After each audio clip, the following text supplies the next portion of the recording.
Hello, friends. My name's Ahren Ciotti. Everybody calls me Ciotti. Welcome to Sunday Shit Show. Welcome to Sunday Q&A.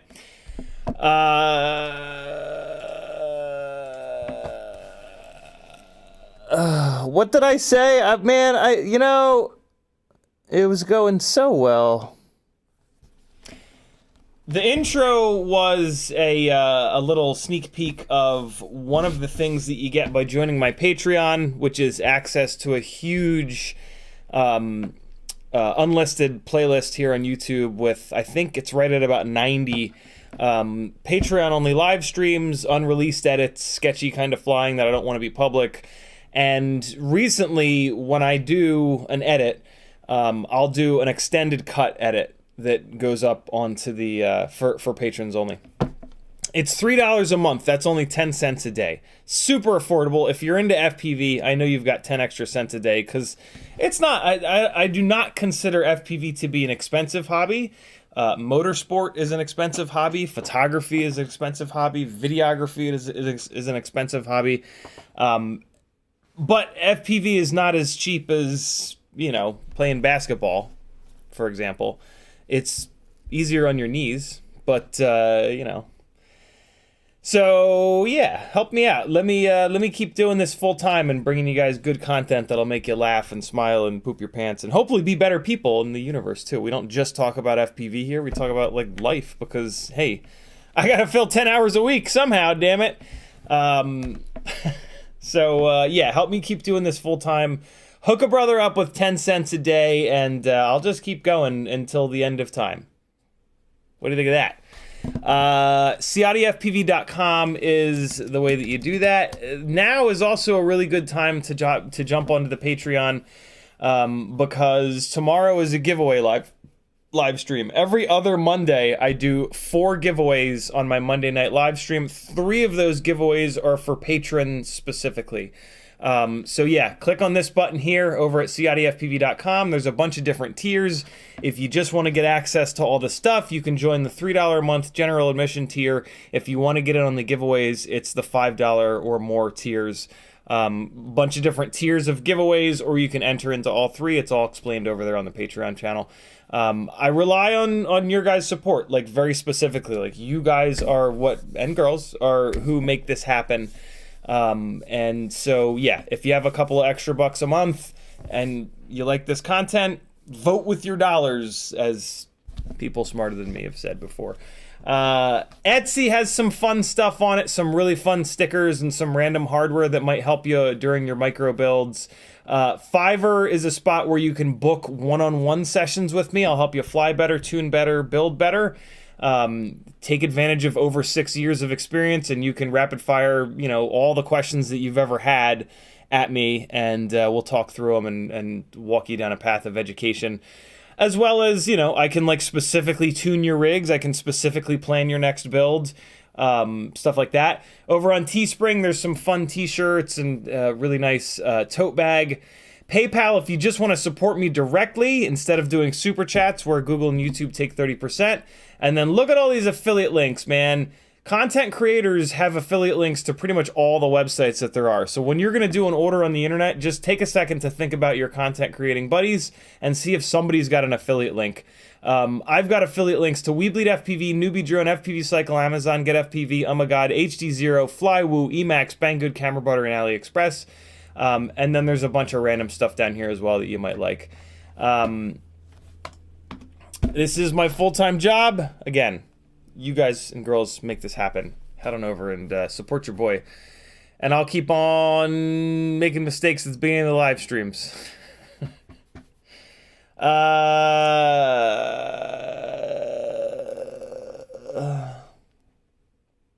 What else do I say? In the chat, Apache Smokewood and Sniper was first. Another trucking FPV channel is next. Cortez Campbell, Mr. Blue Sky, Kevin Sumner, Ispander, Frank Nicholas, Northern Tier, Daniel, 1986, 1964. I don't know where 86 came from. Cortez Campbell again, Justin the Guy, McConnell Studios, EBR, FPV, Morton Upshot, C-Mac, who is our newest Patreon. Thanks for joining the Patreon page, C-Mac.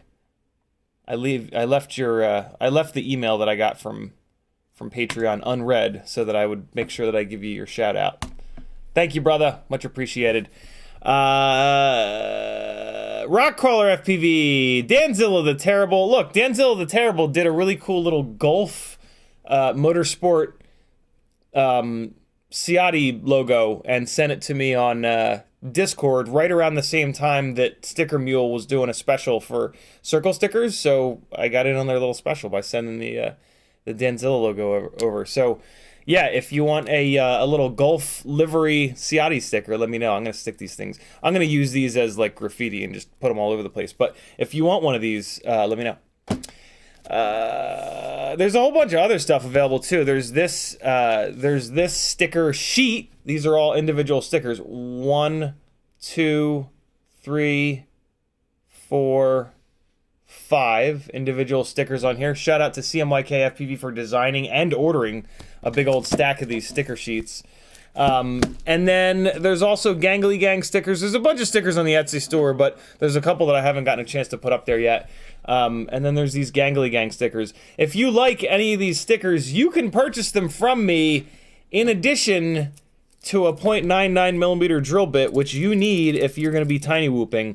This is going to make your propellers not ruin your motors, basically. You're going to drill all your propellers out with this 0.99mm drill bit, and then they're going to easily go onto the motors and come off of the motors, so that you don't even actually need to buy one of these brilliant Tiny Whoop prop pullers. Yeah, this drill bit is just going to make your life so much better, because you're actually going to be able to remove the propellers without ruining your motors. $10 for a 0.99mm drill bit and a sticker. Any of the stickers that you just saw. Although this is considered a sticker sheet, so this is going to be $15. There's also sticker packs, which are $15. So $10 for one sticker and a drill bit. $15 for a sticker pack. There are two different sticker packs. There's the glossy pack with a Micro King window cling, a holographic Gangly Gang sticker, and a holographic CiottiFPV sticker. And then there's the matte pack with a matte Micro King sticker and matte Gangly Gang and matte CiottiFPV. This is another awesome way that you can support me and represent your buddy Gangly McGangles a lot here on the YouTube. So yeah, do things. There's things that you can do, and then I'll keep doing other things, and then we'll have both done things, and all will be right with the world. You go there now, pack of stickers. If you want to talk directly to me in the chat, all you gotta do is type CiottiFPV, and it'll light up an orange like this. Quad Bod and Apache Smoke Wounded Sniper continue to do an amazing amount of time codes on these live streams. So like, I think at this point, damn near every single live stream from 2023 has time codes, and it just makes everything so much better. It makes it so that you can come in here and go to my channel and use the little search field right here. You click the little magnifying glass, and you can just search my channel. So like, if you want to search for BT 2.0, it's gonna not only find the stream titles with BT 2.0, but it digs into those time codes, and it'll find yeah, like this one right here. Like in this stream title, Fractal 65 build is fixed, T-Motor F4, Tiny Whoop. There is no BT 2.0 in this stream title, but it's in the, it must be in the, let's see. It must be in the, so here you go. Here's Apache Smoke doing the thing. And then I copy it to the description. And somewhere in here, it should call out BT 2.0. There it is. There it is. So right there in the description, yeah, Google and the search engines, they index these descriptions, so it makes it so much easier to find stuff. And then what's really cool is you can just click on any of these time codes, and it'll bring you right there in the video. And it also breaks it up here. Like, it's just amazing. It really makes getting through these live streams and finding the specific info 1,000 times easier. So yeah, huge shout out to those two fellas for putting the time in to do this for the good of the whole community. You know, like I told the two of them, like, I wish I had a way of like paying you, because it's really valuable what you're doing, and they were both just like, no, you know, we're doing this for the community. Quadbot is who I've been talking to, but he's been talking to Apache Smoke as well. So yeah, like, they're doing it for the good of all of us, and that's amazing. There's a lot of people that do that are in our little community here, and it's just super cool, man. Like, yeah, this is a team effort, yo. I'm the idiot that got tricked into pointing the camera at himself. But yeah, the knowledge and learning and good times that we all have together are for sure a teamwork. We gotta come on in and we gotta give it 110%. We gotta play the sports ball, and we gotta play the sports and the ball, and we gotta play the sports and the ball. We gotta give it 110%, maybe 120%. Maggie has informed me lately that there is no one worse than me at doing a Southern accent, and I gotta be honest, that makes me very happy. I absolutely love that. There are certain things that I can't do well, and I love not being able to do them well. And you should too. Because who gives a shit? Who cares about anything? I have a really hard time, like I have to be good at stuff. I just have to, and it's infuriating. Like, I can't just do something to have fun at it. Like, I'm not having fun unless I'm good at things. And that sucks, and it's one of the things I don't like about myself. But I mean, some things you can fix, some things you got to just sort of live with. But, and you know, you work on it. Shirt of the day is a Blip Shift shirt. Who gets the joke? If you get the joke, type "I get the joke" in chat. Who gets the joke? Anybody?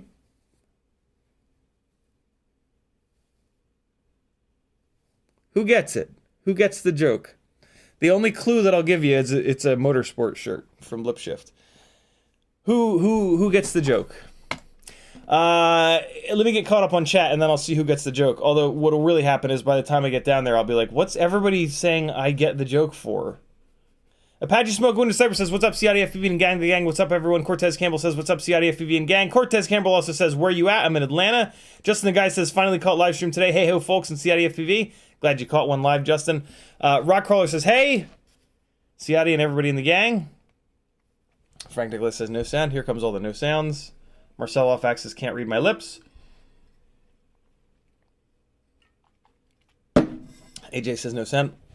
Hey, hold on. Actually, to prevent an impending mistake on tomorrow's live stream, I gotta hit the intro buttons and I gotta fix the intro. I turned off the just stand by. I gotta do something so that tomorrow's not a nightmare. It's gonna play the intro, it's gonna play the song, but just bear with me.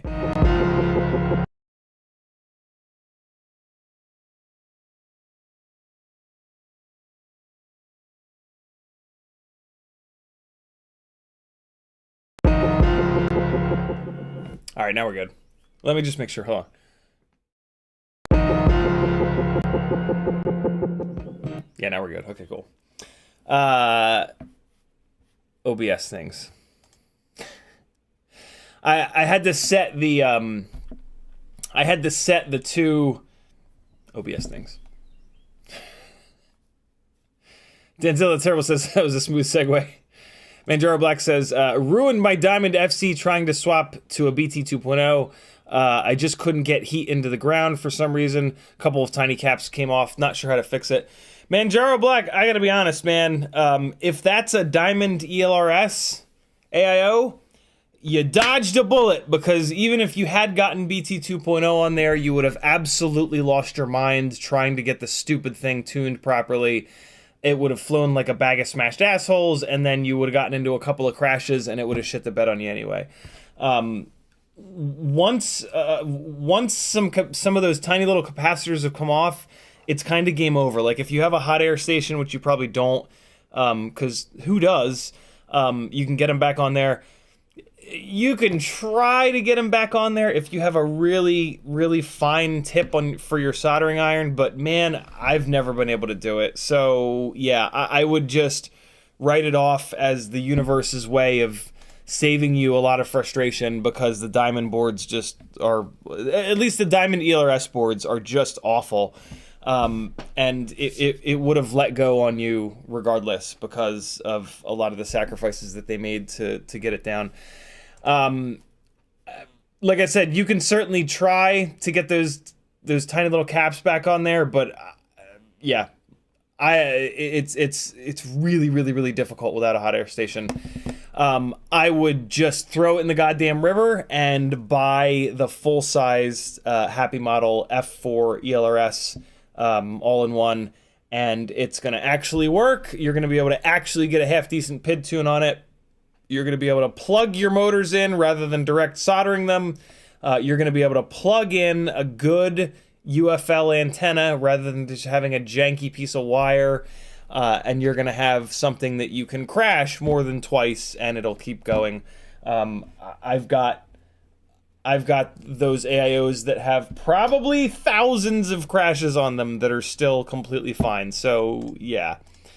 C-Max says, loving your work. Thank you, brother. Denzel the Terrible says, that looks so good. It does indeed. I gotta send some of these to Dan, actually.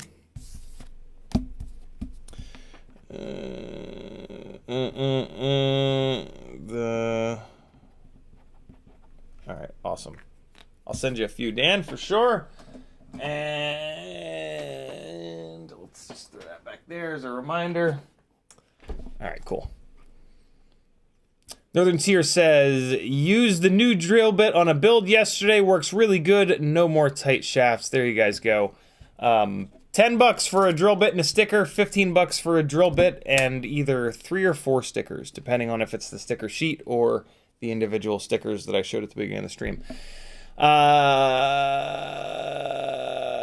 Dan also says, Get FPV have those soft-mounted tees on sale for $5. Yep, that's where I got mine.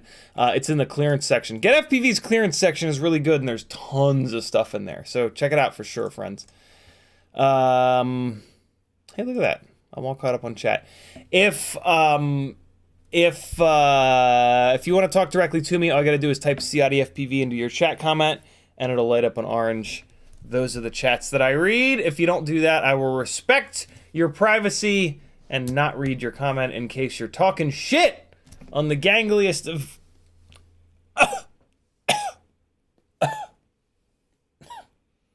gangles. Oh God, it tastes terrible. Just Northern Tier says, who said they saw newbie drone motor pads? I don't remember who it was, but let's look for them. Because I love the idea. Let's search for pad. Nope, it's not under pad. Let's search for... If this isn't the most satisfying thing on earth. I don't know what it is. Oh, it's double-sided? Oh my God, take my fucking money. Oh, how big is that? 480 millimeters? What does this mean? Expansion size. What's that? Oh no, there's just 2 different ones. Hold on. Hold on. Will this fit under my keyboard? Hold on. I don't even have those little cars, but I just want this. Expansion size? What the hell does expansion size mean? What is that? All right, hold on. 480 millimeters wide. So that's 48. Oh, what the hell? That's small, yo. That's not very big. What? Never mind. I thought it was big. That's what she said. That's only that big. No, that's like barely bigger than this keyboard. Never mind. It's got to be bigger than that to get me on board. I Again. Ah, okay, so that's A and that's B. Yeah, no. No, not big enough. Let's search for motor. That should only find like 1 or 2 things, huh? 187 products. Oh, shit, there it is. Newbie Drone Cockroach motor base cover. $5. Oh. Ooh. But it looks like there's a bunch of them. How many? Oh, 20 of them. Ooh. Ooh, yeah. 20 of them. Ooh. 100 wide, Danzilla says. What am I, stupid or something? 480 millimeters by 60 by 60. Oh, that's the packing size. That's the packing size. Oh, there we go. 100 centimeters. Good call, good call, good call. All right, hold on. Hold on, 100 centimeters. Oh, shit, that's big. Oh, God, it's too big. Something that she never said.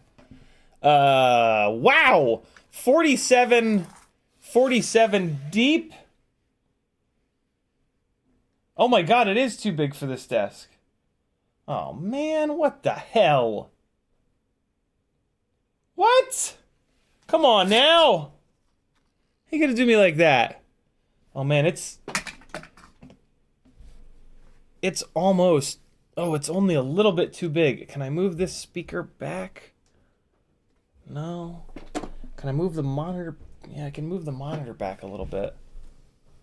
But then that's gonna sit up on it. Oh man. Yo. $5 for 20 of these motor pads. That ain't bad. That's not bad.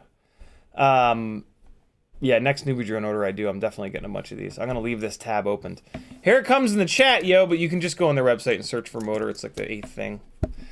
Ed K says, if the mat is too big, you can custom trim it to your workbench. If you did that, though, the outside would get all frayed.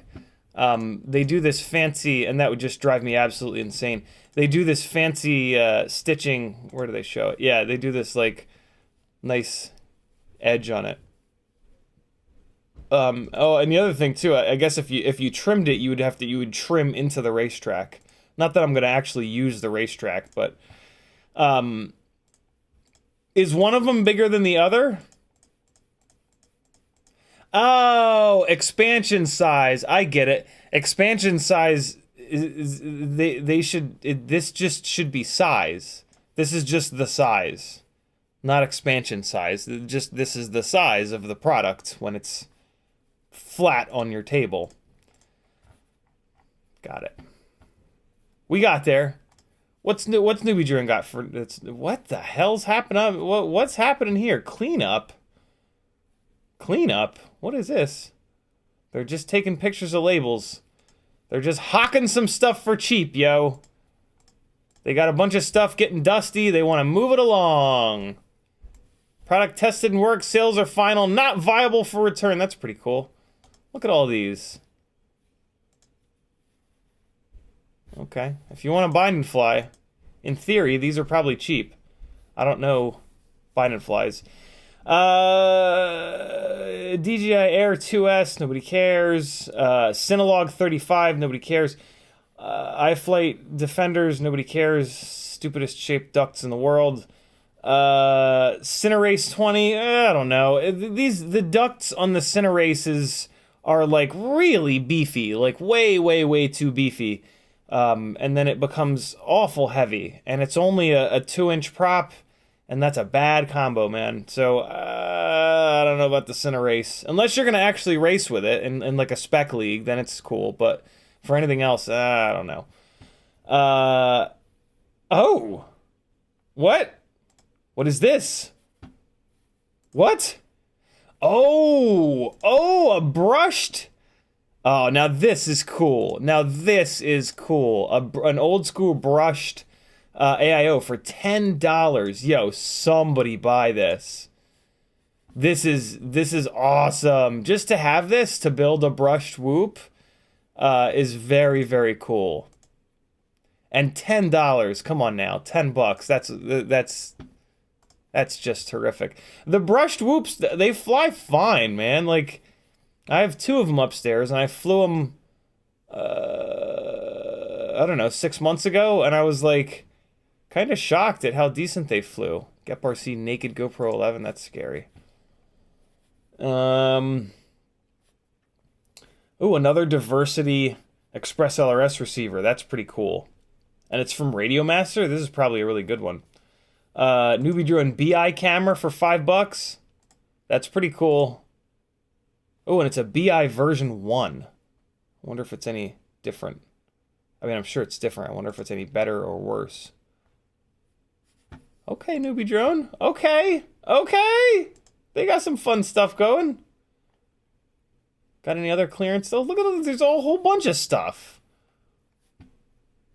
What is this? Infinity 200. Cinelog 20. This is I'm kind of interested in this Cinelog 20. Let me see what the weight is though. I'm most interested in the weight. What do you weigh? It's probably fat.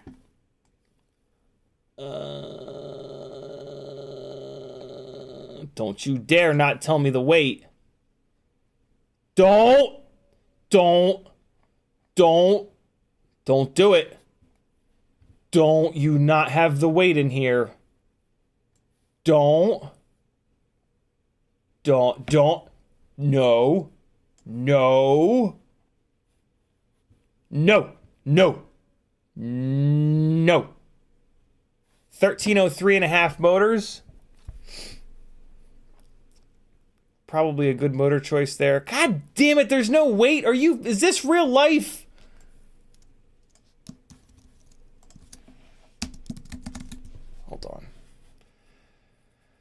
Hold on, god damn it. Oh my god, I'm just absolutely exhausted. Jesus Christ, what a crutch. I hate not being able to sleep, I really do.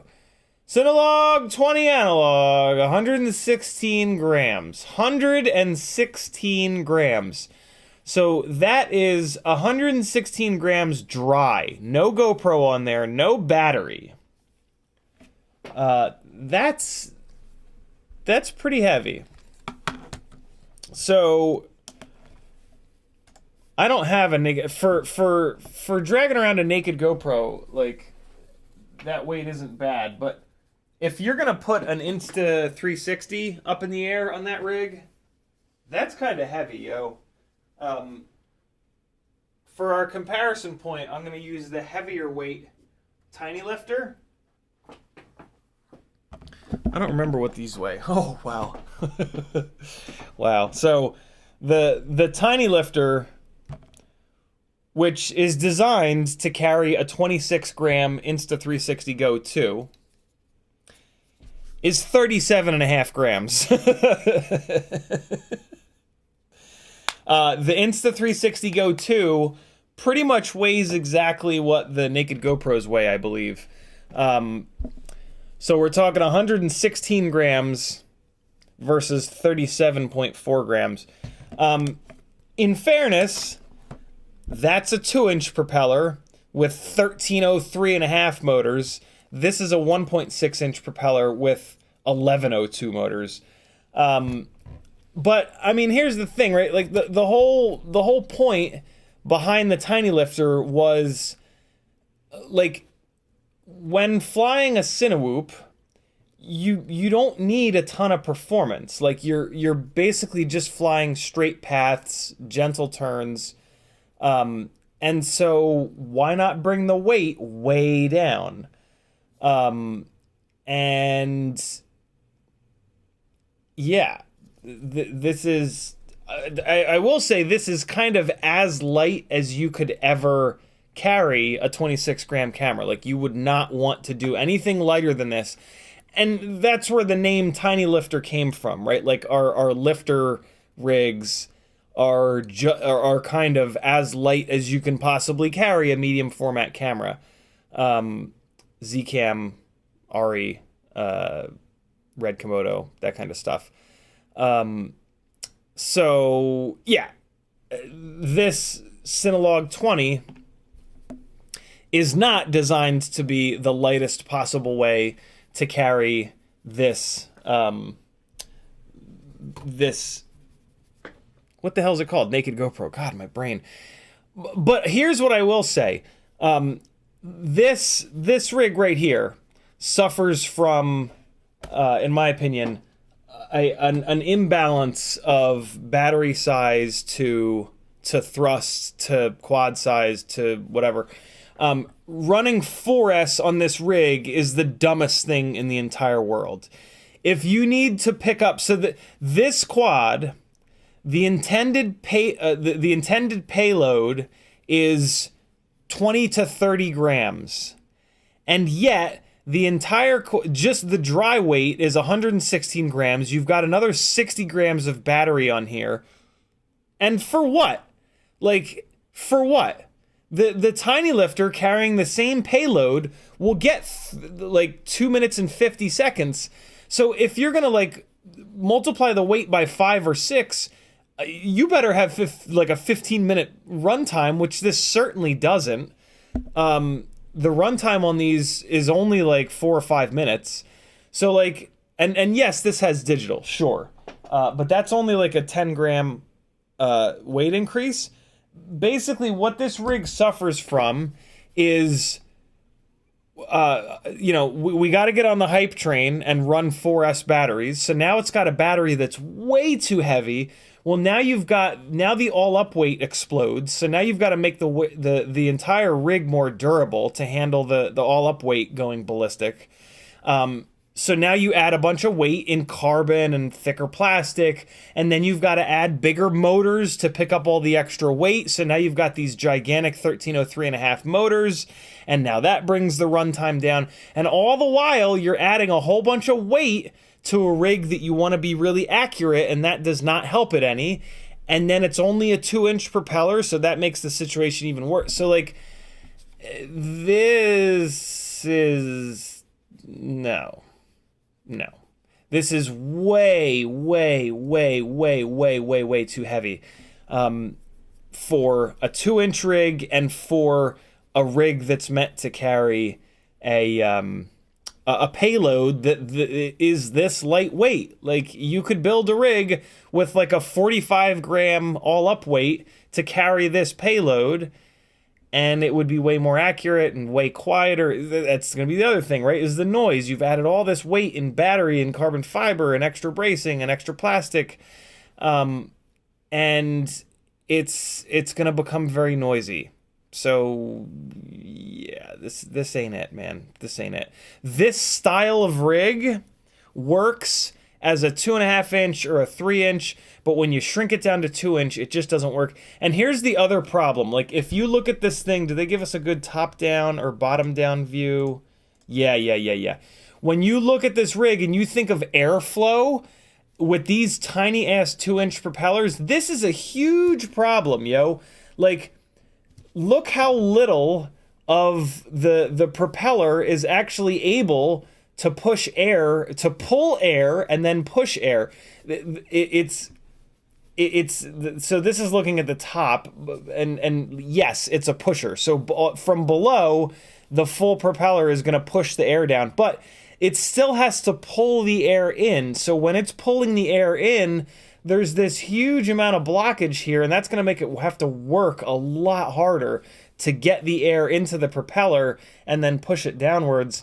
And you're just going to get a bunch of turbulence, and like, it's a little bit better in the rear here. They did a little bit better of a job in the rear, but yeah, there's just all this obstruction. And when you make this propeller bigger, this situation gets a lot better, because you can kind of take this motor mounting and you can push it outwards a little bit for the bigger propeller, and you can just have a lot less.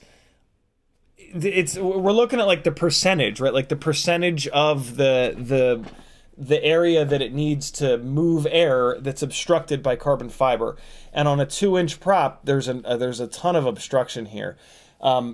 It's one of the things that I love about the tiny lifter is that everything is centralized. So you've got the entire propeller area minus this little tiny strut here.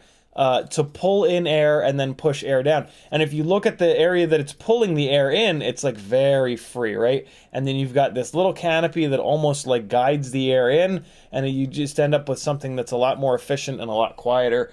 The only problem with this is you have to mount your HD camera up top in the middle. With this style here, the camera is mounted a lot farther forward, right? The camera is all the way up front, so there's less prop in view if you want to run like 0 up tilt on the HD cam.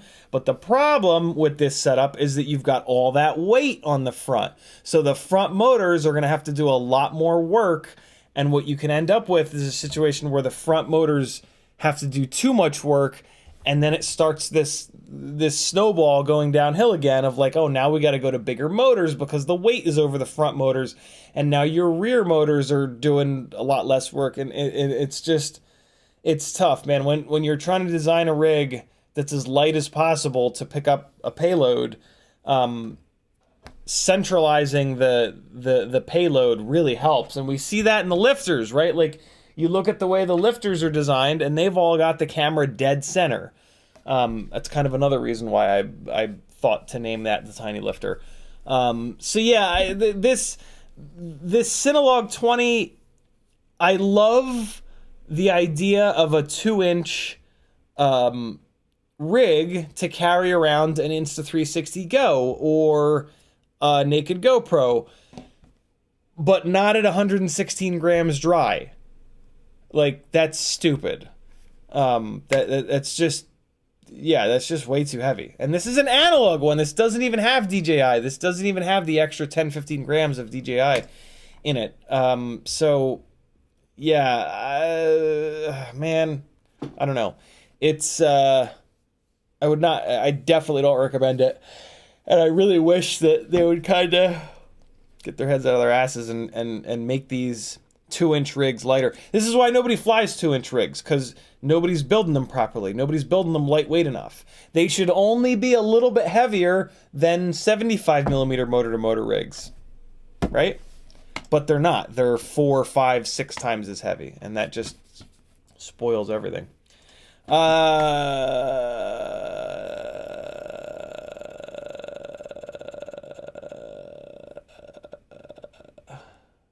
License to Drive says, I've been asking, is this real life for a couple of years now? Stupid long COVID.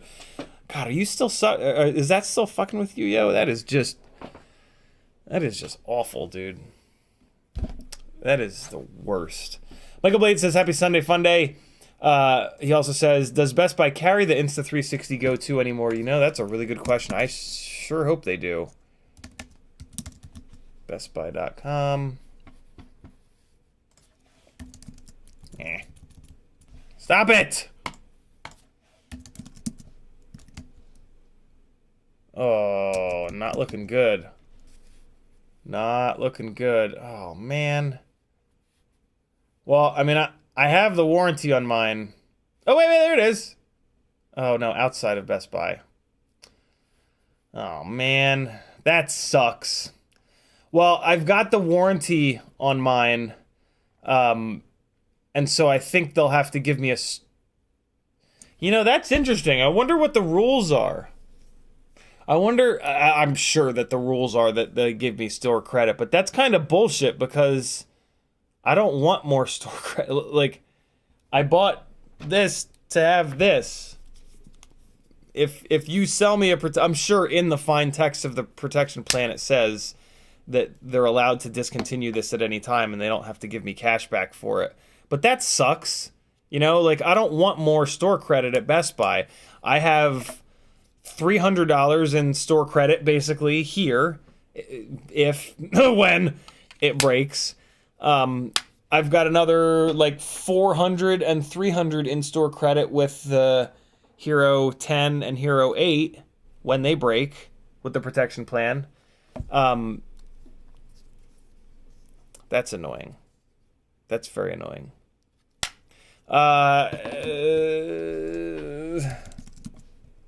Insta360 Go 2 warranty. Where can you get it with a warranty? Probably The problem is going to be like there will be places that sell it with a warranty, but there will almost certainly not be places that sell it with a warranty that covers physical damage. You know what I mean?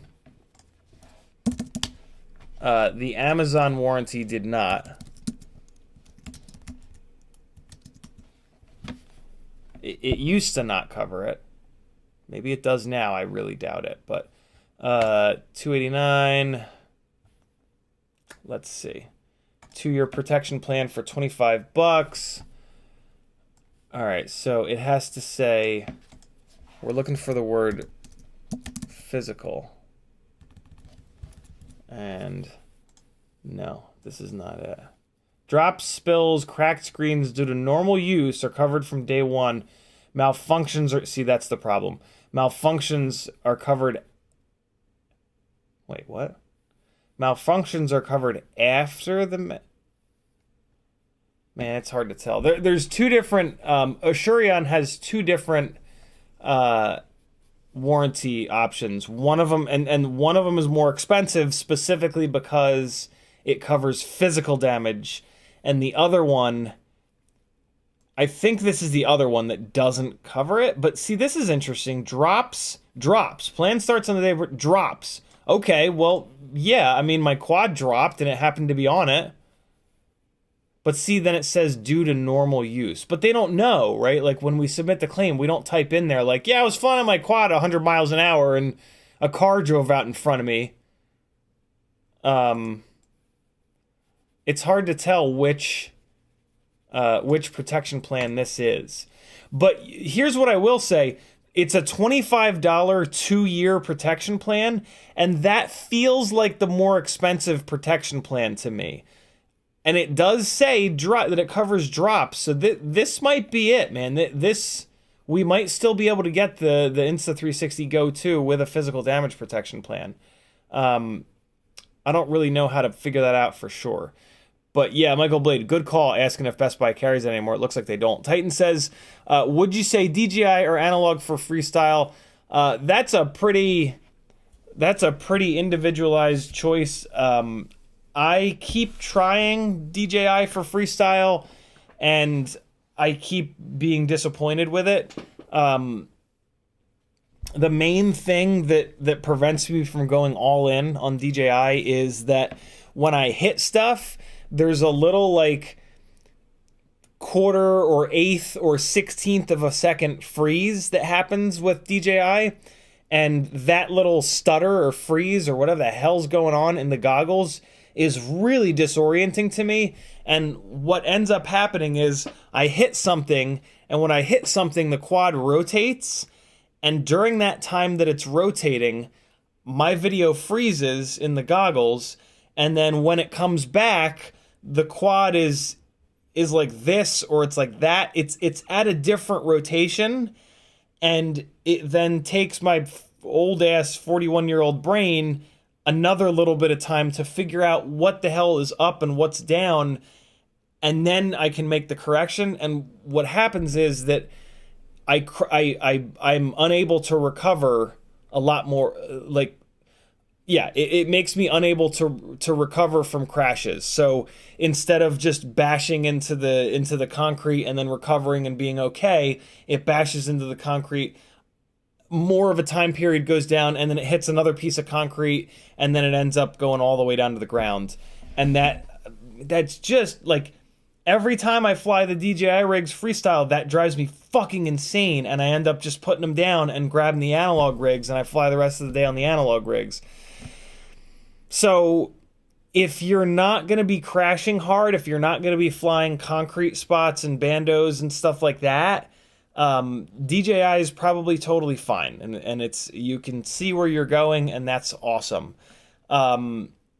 If you're going to be flying in spots where you're kind of bouncing around, or if you just crash a lot, yeah, I really struggle with DJI, and you might too.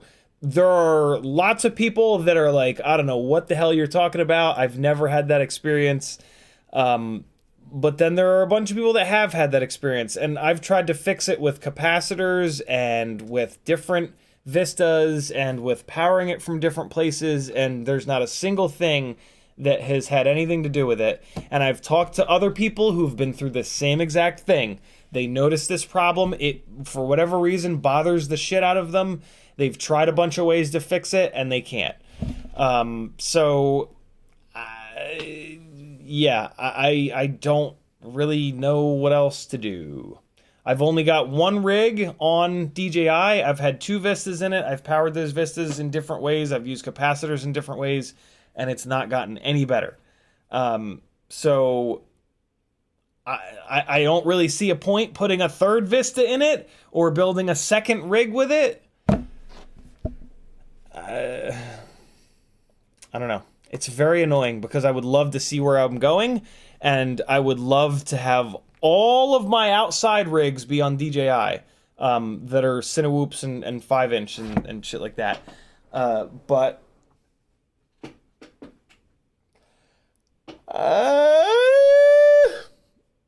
also, I love having my glides on 15mm standoffs, so they're super, super, super slammed. And in order to do that with DJi, you have to make some pretty serious sacrifices. So yeah, it's cool. But that's I would just build to build a DJi rig. You just use 20mm standoffs, and they're 5 whole millimeters taller, and that's really like no big deal. So yeah. Brunswick Bean says, have you tried 03? I have not. Well, no, I didn't. I did not try it at, well, that wasn't even 03. Yeah, I've not tried it at all. I've not tried it at all. And I kind of don't want to because it just doesn't make any sense for me. There is no way to output clean video from the 03 system to HDMI, which I need to be able to do for the live flying events coming up this year. I've got 4. I'm scheduled for 4 of them, 4 different cycling events. So that would leave like freestyle and or micros. It kind of does make sense for micros, like having a 3-inch rig with an 03 on board. That's pretty dope because you use that one camera as your same reason why I was all over the split cameras way back when. It's really convenient to have your FPV cam and your HD cam be one camera with one lens, and then you have one 20x20, or in this case 25x25 brick that you put in there and handles everything. So yeah, for micros it would be great. Unfortunately, it's prohibitively expensive for me. You know, putting a $260 camera on each and every 3-inch rig is just insane. I can't afford one of the damn things, let alone half a dozen of them. So yeah, that kind of sucks. Down the road, if they figure out a way to output to HDMI with them, and it's a solid link that people, you know, in the actual industry, like kind of give the thumbs up to, then I will probably move over to it because the guys that hire me for the cycling event will certainly, they've already asked me about the 03 system, because they would love to get 1080 video from my rigs into their truck, into the TV truck, and into their live streams. But yeah, it's kind of annoying right now.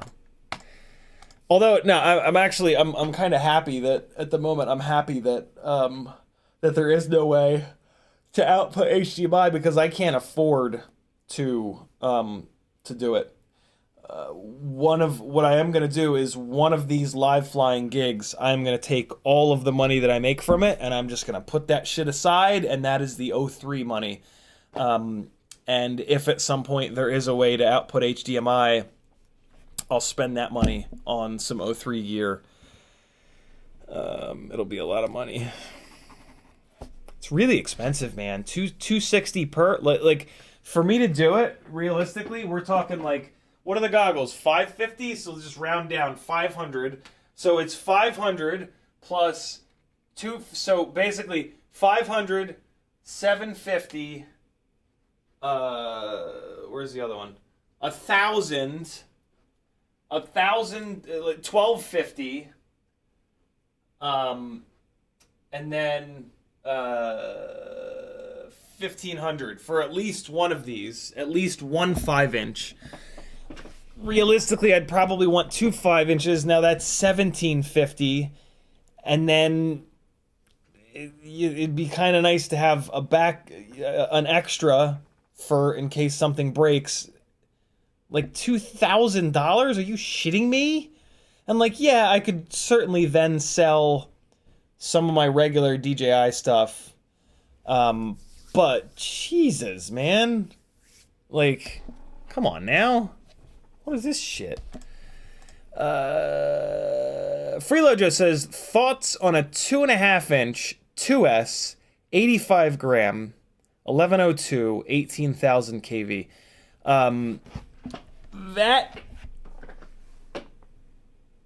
That's interesting. Those 1102s might be a little small. But that reminds me, the most similar thing I've got to that is this 3-inch toothpick. 85 gram all-up weight. Let me see what the all-up weight is on this. This has a naked vista in it. So this is probably going to be heavier than that, but I haven't weighed this in a while.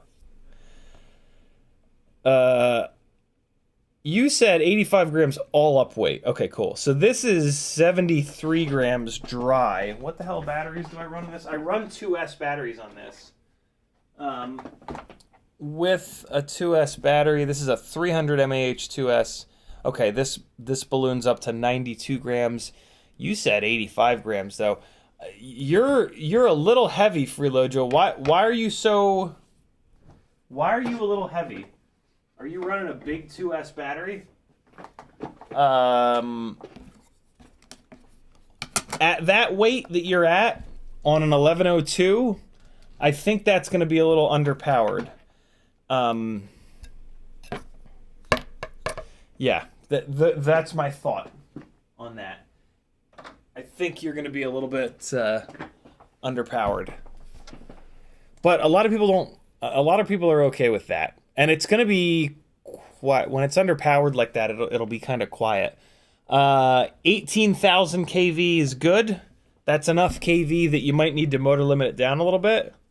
Maybe you'll be fine. Maybe the kV will make up for the smaller motor size. And maybe you'll be fine. You're not completely outside of the realm of like where you should be, though. You're close, but I think I think you want to try to get it on a little bit of a diet if possible. Michael D says, I think BB might not have, Best Buy might not have the 360 Go listed because Insta360's site has been out of stock for a long time. Just an assumption. Interesting. Man, it really does look like you can get it from Amazon with a 2-year protection plan that covers drops. That's pretty cool. I kind of wish I'd gotten mine off Amazon so that I didn't have another $300 in basically credit with Best Buy. Although, now that I say that, you know, there'll be something that I can find at Best Buy. Like, for example, our TV upstairs in the living room is starting to shit the bed. So at some point, having some credit with Best Buy will probably be fine. Or maybe I just never break this damn thing. I thought I was going to use this a lot more than I do. I thought that I was going to be putting this on ripsqueaks, and I was, on those it's going to get the hell beaten out of it. But the ripsqueaks are all on RunCam hybrids, and they're kind of fine. So this has been relegated to tiny lifter duty, and I just don't crash these a lot. So yeah, maybe this will never break, and I'll never need to. Or actually, what'll happen is the Best Buy warranty will just run out, and I won't be able to cash it in. But that's fine. I'd rather have a working camera than have to do that all rigmarole. over and over again. Elijah Butler says, will the Tiny Whoop danger onesies burn up by Beta FPV 5 amp AIO? Absolutely not.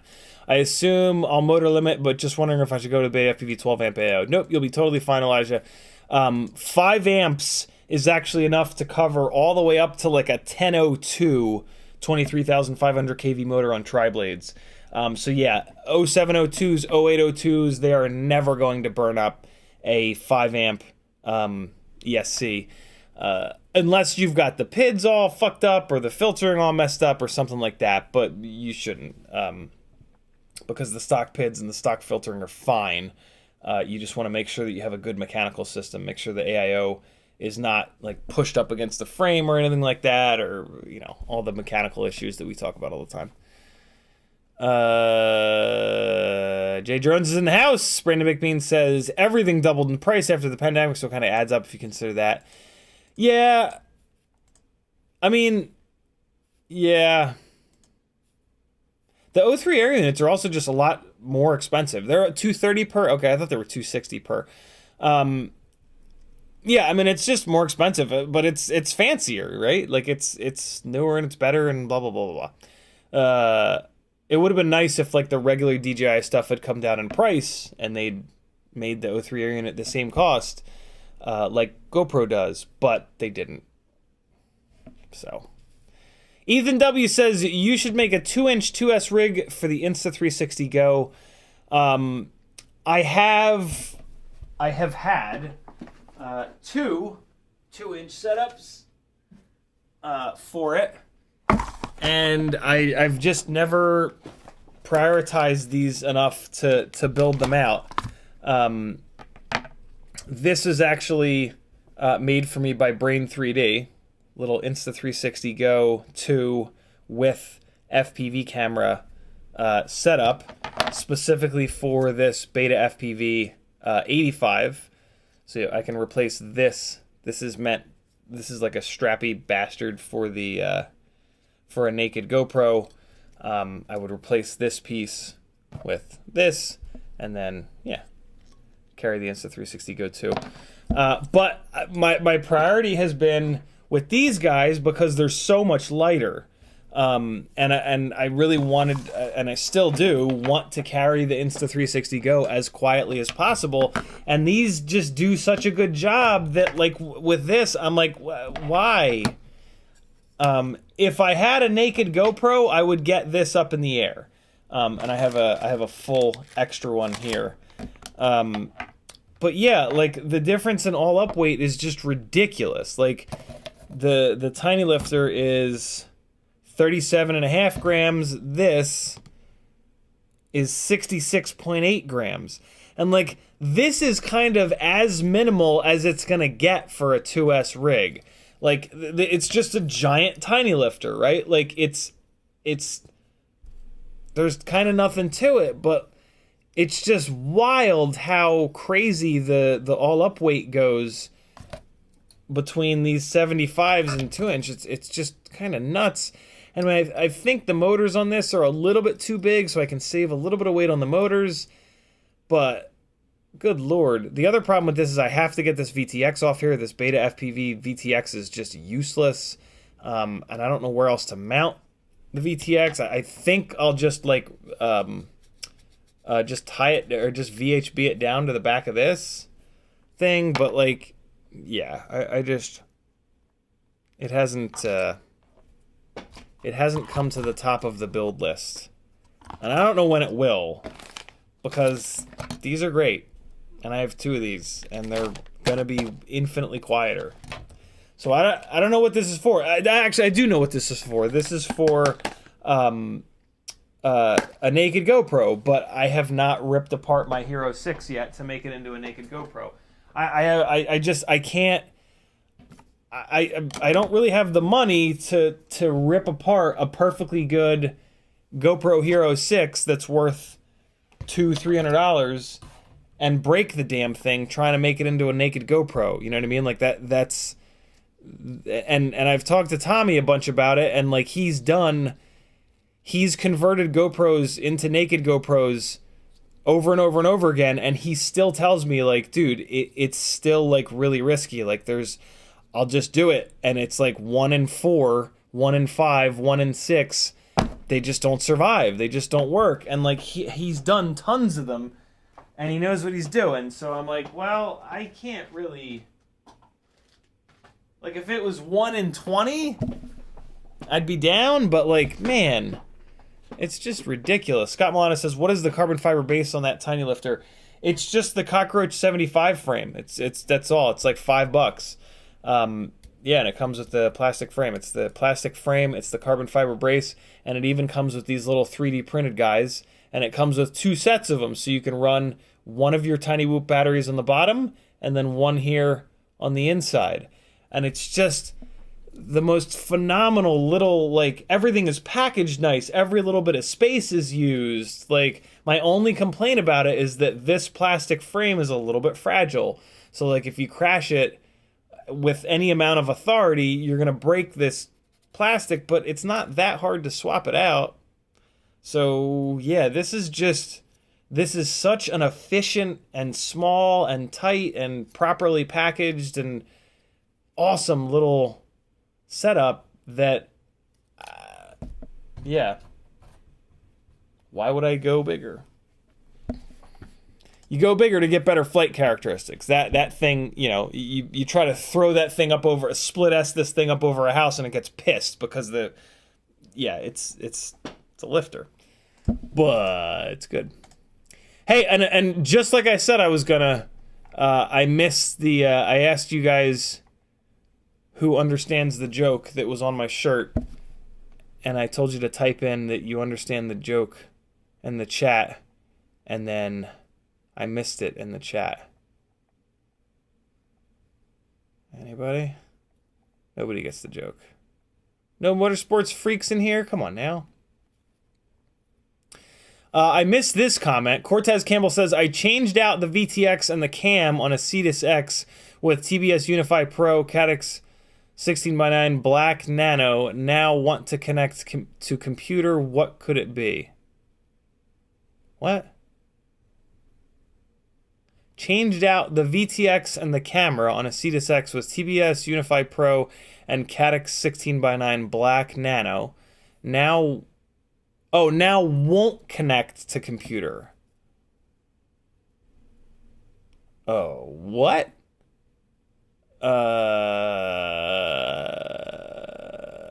The only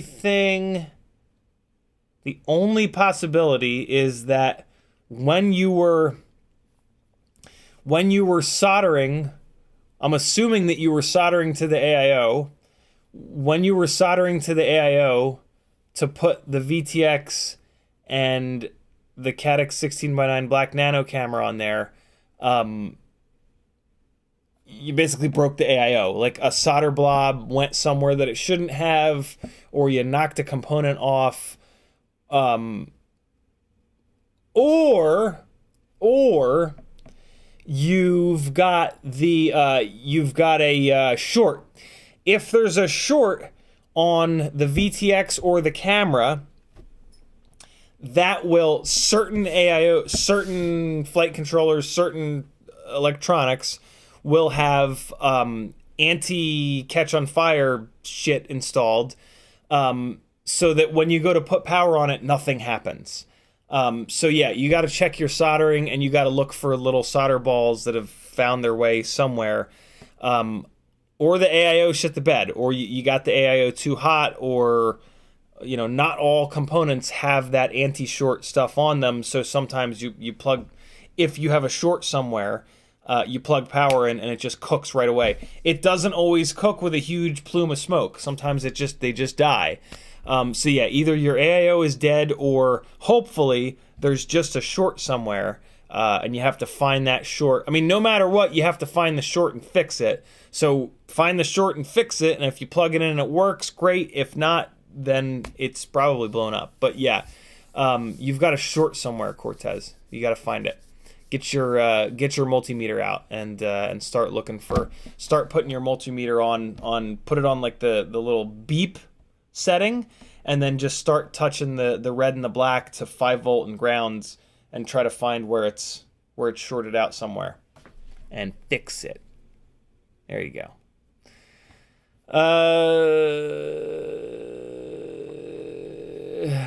Jay Jordan says, hi! We got that one. Ethan, we got that one. Veritas Uza says, what's your t-shirt say? Are you selling them? I am not. This is a Blip Shift t-shirt, and it's a motorsport joke.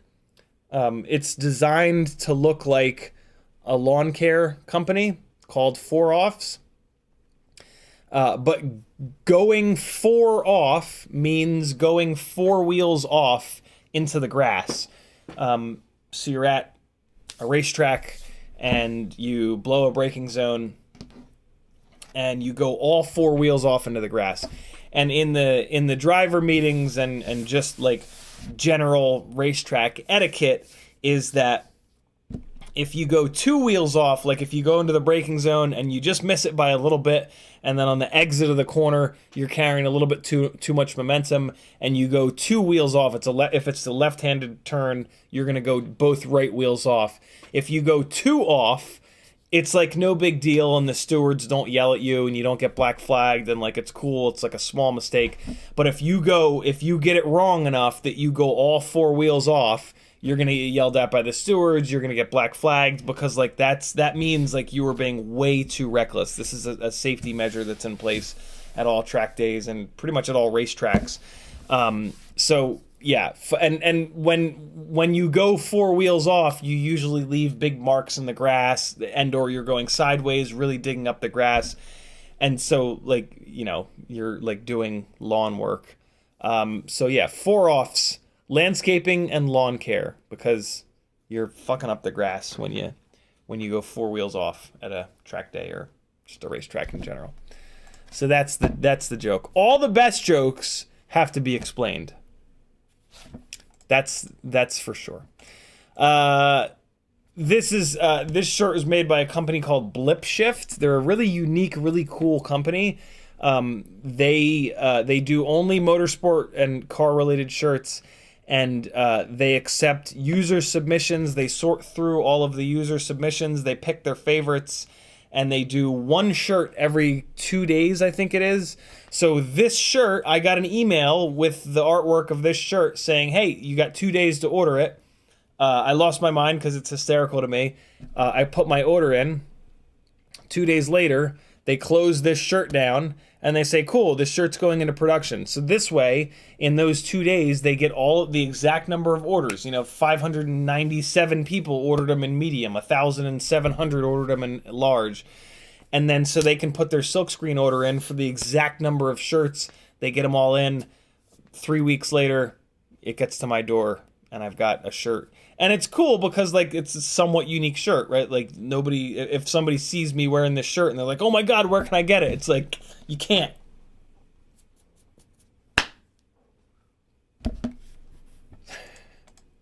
But at the same time, if you fuck up your shirt that you really love from Blip Shift, you're very sad forever.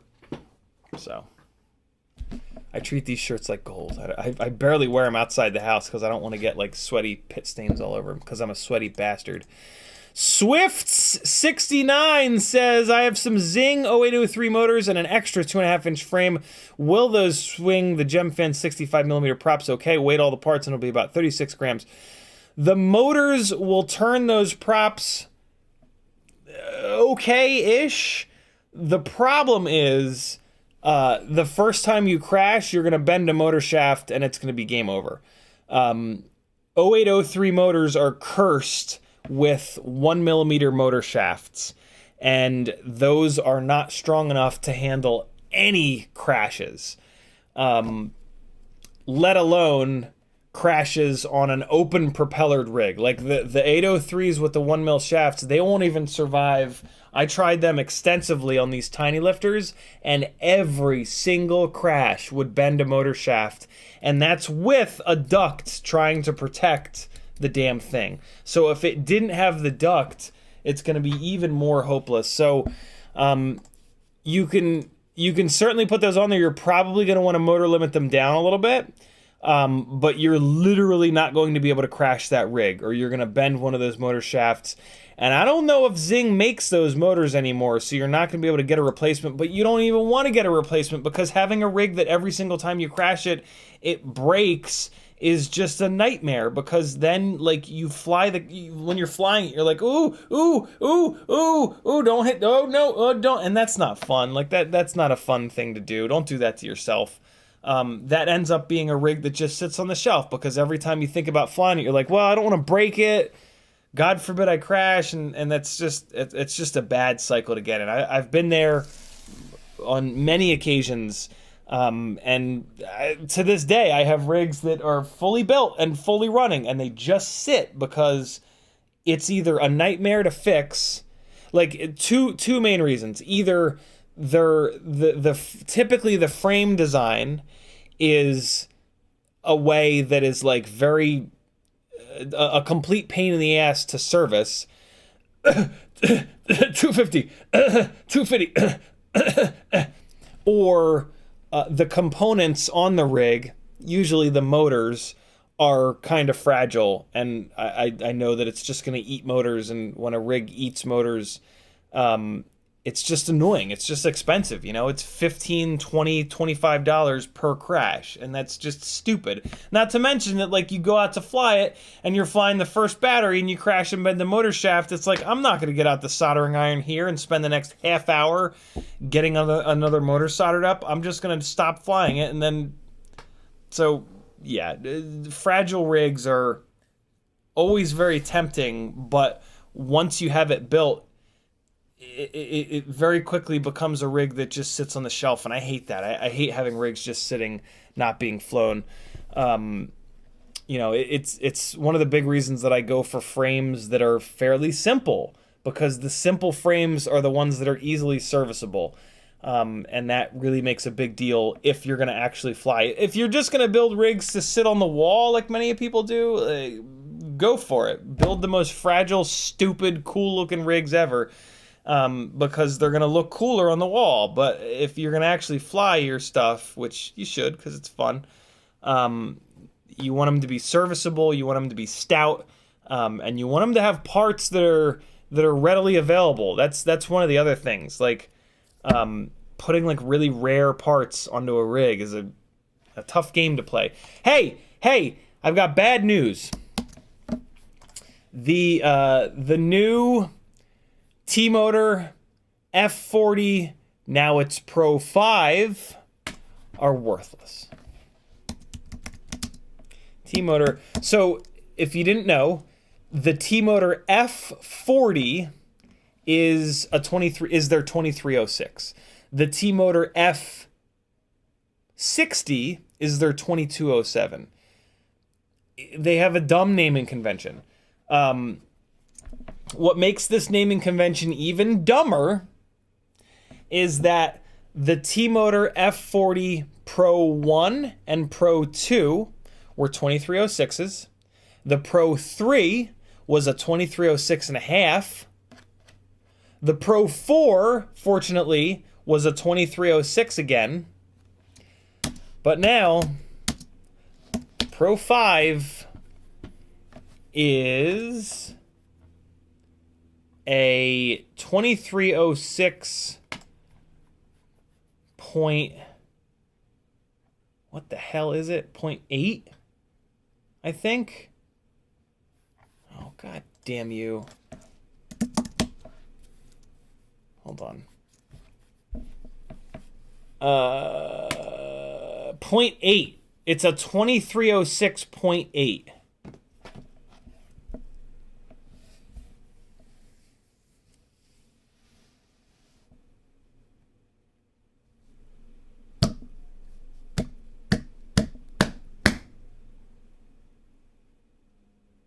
Also known as a 2307.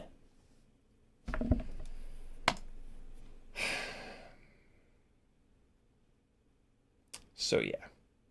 And it's heavy as hell, which is the problem with it. It is 34.5 grams. Oh, that's interesting. Then they have two different KVs. So we've talked about this before. Remember a while ago where we were really hot and heavy trying to figure out if the Happymodel 0702 and 0802s used the same gauge copper, and for their lower KVs they didn't. When you do a lower KV motor, you do less winds of the copper winding material around the stator poles. So less winds is less resistance, and that nets you with a higher KV. You can't just do that, though, because then you've got less copper in there, and less copper makes less raw power. The RPM that it is willing to get to when it has no propeller on it doesn't really matter if it doesn't make enough power when you put the propeller on it to get it near that that same RPM. And a while ago we were talking about how one of the ways that you can, so the cheap and lazy way to do it as a motor manufacturer is that, so they've got these big machines that wind these stators really fast and automatically. And when they set the machine up, they have to feed a big spool of the copper winding material into the machine. So they get the copper winding material that is 0.5 of a millimeter thick. And then they put that in the machine and they wind up a bunch of their high KV motors. The easy, cheap way to do it is just to leave that copper in there and tell the machine, hey, wind each stator pole 2 less times, and now you're going to have your higher KV motor.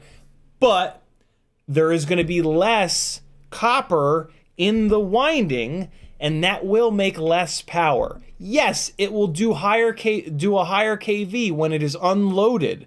But once you put a propeller on it and load the motor down and ask it to do work, if it has less copper, it will usually do less work, unless the propeller that you're putting on it doesn't need the amount of power that it's producing. And that's something that we've been playing with on the Tiny Whoops with the 0702s, going to the crazy KVs, 32,000. But also, there is a slight advantage to you winding it less. They do still tend to make a little bit more power because it's a really weird relationship. But it's you get into this like conversation of torque and what does torque mean. Like we always think, I personally think about torque in relation to gasoline engines, and electric motors don't work the same way. So it's a really complex kind of relationship that there's a bunch of different pluses and minuses. But the long story short is, if you're going to make a lower KV motor, it should have a thicker gauge of copper. But that is a more expensive thing to do because they have to retool the machine in between, or just have two machines, one of them with the gauge of copper for the higher RPM, higher KV, one machine with the lower, right? So what's interesting here is, and so one of the ways you can kind of catch the motor manufacturers is if they have two different KVs of motor that weigh a different amount. They should weigh the same amount. If they are changing the thickness of the copper winding material, the whole point is that you calculate it out so that on your lower KV motor, it's got a thicker gauge of cable than your higher KV motor, so that the weights even out. What's weird here, though, is that the higher KV motor actually weighs a little bit less than the lower KV motor. So what I think this means is that on this 1950 KV motor, they have really maximized, they've picked the exact right thickness of, do we have a picture of the stator anywhere? No. I think what this means is that they've picked the perfect thickness of the stator windings to fill up the poles of the stator for this particular KV. And then I think on this 2150 KV, they couldn't find, I could totally be wrong here. I'm not a super motor ninja like Ryan Harrell, but most of my knowledge has come from Ryan Harrell in relation to this. So I know more than most when it comes to this. But yeah, what I think is the gauge of cable that they're using for this 2150 is not quite right. And they're leaving a little bit of stator volume on the table. What's interesting though is, for me, I would rather buy this 2150. I would rather have a lighter weight motor. This motor is bigger than what I want anyway, right? It's a 2306.8, and that's stupid. That's too big. I want a regular old 2306, yo. So for me, I would actually buy the slightly lighter weight, higher KV motor, and then I would motor limit it down. So yeah, kinda. I mean, the long and short of it is, this motor's way too heavy, in my opinion, for like 650 gram rigs. But I mean, you know, this has been, the whole FPV industry has been going to bigger and bigger and bigger and bigger and bigger motors. Our cameras are getting heavier. Our VTXs are getting heavier. The frames are getting heavier. So yeah, I'm now going to need to buy, well, I'm going to message T-Motor and say, hey, are you going to continue making the Pro 4, the F40 Pro 4, since it is a 2306, and there are people like me that want 2306s, not 2306.8s? Hopefully, yeah. Hopefully they will continue to make the Pro 4. Hold on. You guys are talking in chat about things. Brazen says the 1950 will be more efficient. Yep, because it's got more copper. EBR says with the same diameter wire, the higher KV motor weighs less. Yep, correct. Because to achieve a higher KV, you have to do less winds around each stator pole. Okay. There's a chance that I've said it backwards at one point. I have a weird tendency to do that. It's very strange. I never did that when I was younger. I catch myself sometimes. I'll just say the opposite word will just come out of my mouth. And like 5 seconds later, I'll be like, wait a second. It's weird. It's very weird.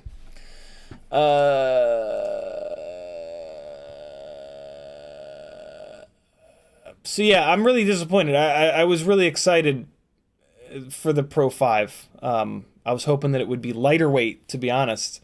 But yeah, it's a bigger stator volume. And I mean, I'll tell you what, if you've got like a 750 gram rig, a 2306.8,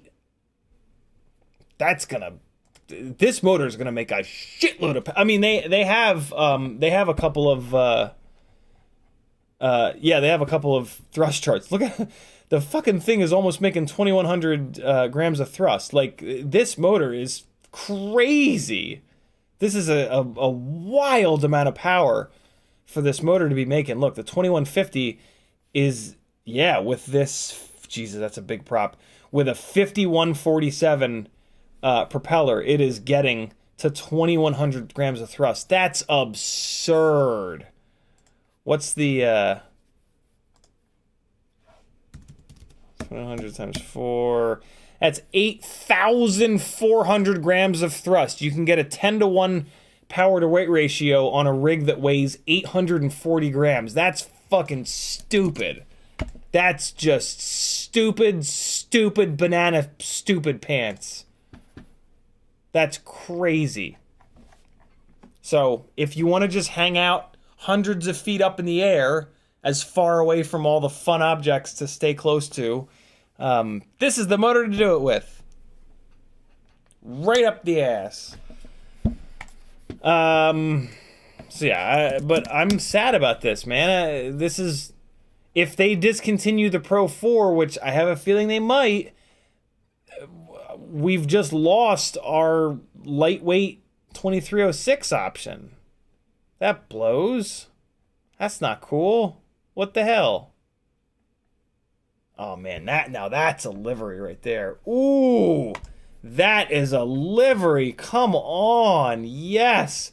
If you're going to wrap your car and you don't wrap it like this, you are a chump-ass motherfucker. Oh, that's cool. Jonathan Hargrove is a very talented motorsport photographer that I've been following forever.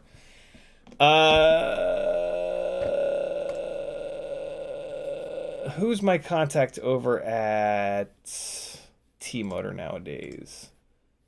I don't think it's Lily anymore. Who is it? I gotta open up a window for this or else I'll forget.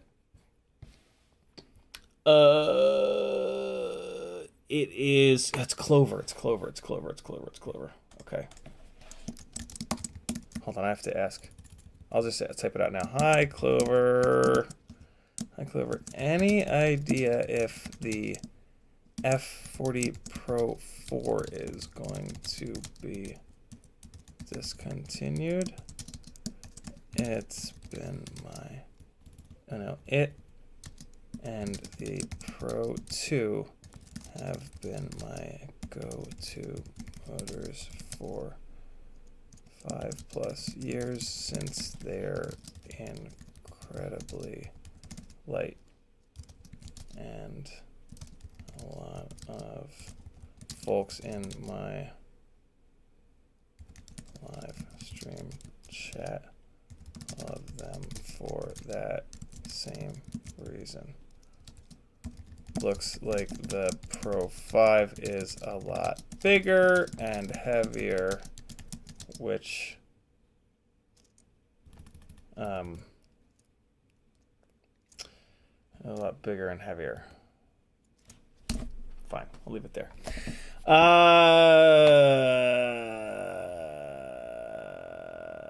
Oh boy. Hey, now we're talking. Happymodel Owners Group. For all they're having issues with the ICM426 boards, there's a bug that's being fixed. Now we're talking. That is good news right there. Hopefully that will help the fact that we can't get our PID tunes as cranked up. There are people have looked at, so the ICM426 gyro has become the gyro that's coming on most flight controllers and AIOs over the last pretty much this year, and you can still get a decent. There are tech specs on this gyro that show that it needs good clean power. We struggle with clean power on our builds because we're trying to shrink everything down. Shrinking it down means putting less capacitors on there to filter the power, blah, blah, blah, blah, blah. We also want to make more power. The more power you make, the more noise. And what we've been assuming is that just inherently this gyro needs clean power, so cleaner power than we're able to give them. So there's just going to be a limit as to how aggressive you can PID tune them. Luckily, on the Tiny Whoops lately, we've had a bunch of these builds that have this gyro. So for example, with this gyro, I've only been able to get the master multiplier up to 1.2 or 1.3. With the MPU 6000 gyro or the BMI 270 gyro, I'm able to get the master multiplier up to 1.8 or even 2.0 in some cases. Luckily though, with our new powertrains, with these high KV 0702s, with the master multiplier at even as low as 1.2, the tune is locked, and there's not a whole... My rigs that I've got it all the way up at 2.0, they don't really fly any better. Like, technically, yeah, they fly a little bit better, but I don't really notice it through the goggles. And it's a Tiny Whoop, right? Like, it's not a cinematic rig carrying around a GoPro Hero 11 or anything like that. This is awesome, because if there's a bug and if we can clean it up a little bit for that gyro, then we can get a little bit better performance out of it, which is just awesome. So yeah, that's pretty cool. That's a nice thing to see on Facebook. Every once in a while, Facebook doesn't make me want to jump off the goddamn roof. Every once in a while. It's rare, though. It's rare. Bad news on the T-Motor F40 Pro 5, though. I'm disappointed. I really am. Hopefully they're going to keep making the Pro 4. If they're not going to keep making on the Pro 4, I'm going to have to order as many as I possibly can because I have no interest. The only other lightweight motor is the steel stout motor, and it should be not called the stout. It should be called the fragile. And it's also like not really light anymore. It's gotten heavier and heavier, and it's not really gotten any more durable from what I've heard or experienced. The T-Motor F40 Pro 4 is like this unicorn of like being super lightweight and really durable. So yeah, that's a shame. That makes me all the sads. Let's start flying some Tiny Whoops. But first, let's spend another hour getting caught up on chat. J-Drone says, would a 1505 4300 kV motor be okay for a 250 gram 3.5-inch freestyle build? It would not just be okay, Jay. It would be kind of perfect. That is arguably the perfect motor for that build. Although I would actually build that thing heavier. 3.5-inch props at 250 grams all up weight is a little too floaty. It doesn't really give you that 5-inch flight experience. It gives you closer to like a toothpick flight experience.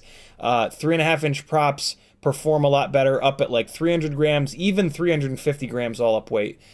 So for that build, I would actually swap over to a 3-inch prop. The Gemfan 3052 is going to be awesome. And then if you don't need that much power, there's the Dow 3028. But try that Gemfan 3052 first. It's a great prop.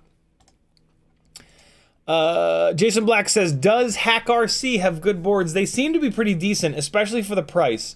I've had really good luck with HackRC boards, but keep in mind that they are a budget brand, so it's not going to be like Acon quality. But you're not paying Acon money. You're paying about half that, so they're not half as good, I don't think, though. Freeloader says, my 550 mAh battery is 32 grams from the build on the build from earlier. I would go to a smaller battery, a smaller, lighter weight battery, Freeloader. I think that battery is going to hold you back on that build. Unless you just want a bunch of runtime, then that 550 is probably going to be awesome for you. But yeah, Jason Black's, we got that. Swift says, what would be good for them props and weight for motors then? I think Swift is talking about the 0803s. Yeah, 0803s. I have not found a single use for 0803s. They're too heavy for Tiny Whoops, and then the motor shaft is too thin for anything other than a Tiny Whoop. It's just, I would put them on Facebook Marketplace, get some money for them, and buy a motor that's better. I literally have, and I love the idea of an 0803. So I've tried a whole bunch of different setups for them, and they're just constantly let down by the 1mm motor shaft. An 0803 with a 1mm motor shaft is a motor that just doesn't make any sense on anything, but unless you're never going to crash it. So yeah, and never crashing is just not an option. It's just not realistic. Anybody that says just don't crash should be beaten with a hammer in the face. Because if that's your answer, just don't crash, just don't fly. Just don't fly. Don't fly. Get a different hobby. If the answer is just don't crash, just don't fly. Because if you're just not crashing ever, then you're not really flying. Then you're just buy a fucking photography drone at that point, because that's the same thing. Like, the whole point of FPV is to fly hard and fly aggressively and to take chances and to crash. Like, the answer, just don't crash. Like, I'm going to come to your house and I'm going to light you on fire. Rob Axelson says, Emax Eco 2 motors for the win. They are damn good. They are so heavy, but they are damn good motors at a crazy price. Rob Axelson says, hola! He also says, less copper equals less torque. It is true. I use the word power instead of torque because torque... When I say torque, if you have any understanding of the gasoline engine, it's going to fuck you up because electric motors make torque in a very different manner than gasoline engines.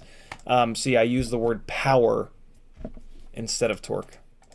In my opinion, it's that that is a better word to use for the masses.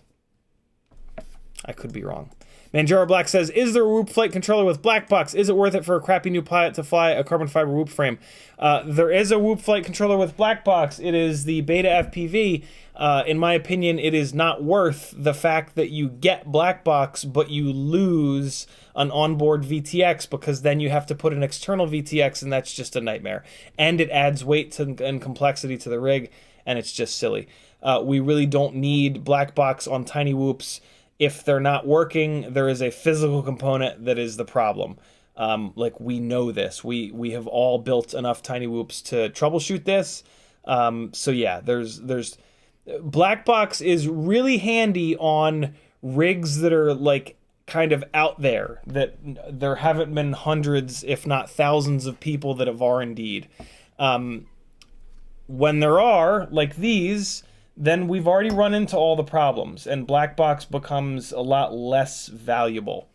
And in this case, there's a real decrease in performance that comes from gaining black box, in that the weight is going to go up significantly from having to wire up an external VTX, and it's a pain in the ass. So yeah, it's not a good idea. If we get a Whoop AIO, which we probably won't because there's not enough space on them, but if we get a Whoop AIO with ELRS and VTX and black box on board, then, and it's durable, then for sure it's worth it. But at the moment it is not. And then the other part of the question is it worth it for a crappy new pilot to fly a carbon fiber Whoop frame? In my opinion, it is not worth it for anyone to fly a carbon fiber Whoop frame, because the frame is not the problem with Tiny Whoops. A carbon fiber Tiny Whoop frame doesn't fix any problems. It only causes problems. And the problem that it causes is that our most fragile, the thing that breaks on these is the motor shaft. And the best way to make the motor shaft more durable is to allow the motor to move a little bit in collisions. When the wall pushes against the duct pushes against the propeller tries to bend the motor shaft. If the motor can move a little bit, that's going to more slowly absorb that energy, and it's going to give the motor shaft a better chance of surviving. If you mount your motor on carbon fiber, it's not going to budge, and the motor shaft is going to bend and then eventually break. So carbon fiber Whoop frames don't really fit. And so alternatively, the thought process and the people that fly the carbon fiber Whoops, they die on the hill of, well, it allows me to push my PIDs higher and bring my filters down more. Yeah, well, okay, if you're the best pilot in the world and you can gain an advantage from 1 less millisecond or as little as a half a millisecond of an improvement from that carbon fiber Whoop frame, all right, sure, I'm not the best pilot in the world. I can't tell the difference in 1 millisecond, and to be honest, not a single person watching this right now can either. Sorry if you think you can, but you're wrong. I hate to be the bearer of bad news, but hey, let's live in a world of reality rather than in a land of make-believe. So yeah, the carbon fiber Whoop frames cause more problems than they solve, and in my opinion, they don't really solve any problems. If you've got a build that in a Meteor 65 frame, it doesn't work right, and then you put it into a carbon fiber frame and it does, you're putting a Band-Aid on the problem. You're not fixing the actual problem. The actual problem is that your build has electrical noise issue. You need to fix it makes much more sense to fix that than to run a frame that's going to grenade motors all the time. So yeah, build it the right way, use the right electrical components. Like, so the Happymodel Diamond, well, no, the Diamond ELRS's problem is electrical noise, and a carbon fiber frame won't help the electrical noise, but a carbon fiber frame will prevent a little bit more of the physical vibrations from getting into the gyro. And when you've got an electrical noise problem, you can put a little bit of a Band-Aid on that by having a really clean mechanical gyro signal. So instead of having a tune that's like awful, you can have a tune that's like maybe almost acceptable. But instead, you should get rid of that horrible AIO and put the regular full-size Happymodel F4 on it, and then you can crank the PID tune way up and have a rig that flies really good, and you can plug your motors in instead of soldering and use a proper VTX antenna, and it's only a 0.5 gram weight savings. So, and it's only a 0.5 gram heavier, I should say. So yeah, do that. Don't fix the problem the wrong way. Fix problems in the right way. Good question, brother. Really good question, actually. Cold Front and Penguin says, random question, but aside from regulations and laws, what is the highest altitude a quad is capable? Oh God, that's an interesting question. Easily thousands of feet.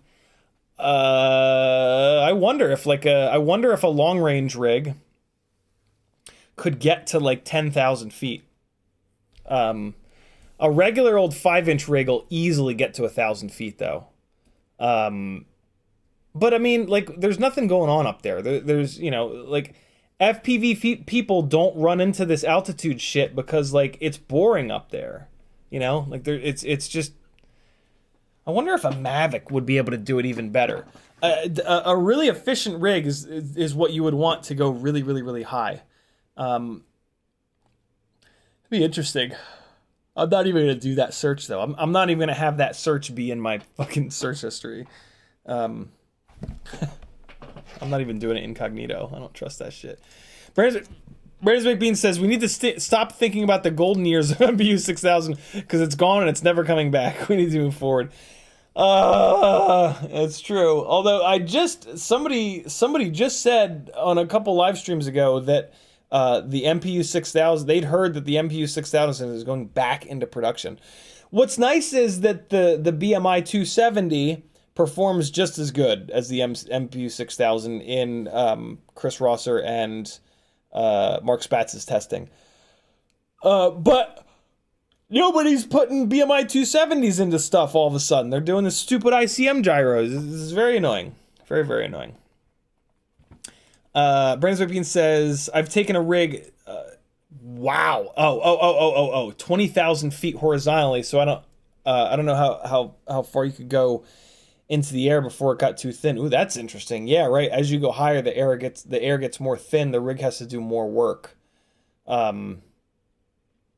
So there's a chance that a long-range rig would actually not be the right solution because they don't make a lot of thrust. The right solution might be a really powerful rig just with a fucking massive battery.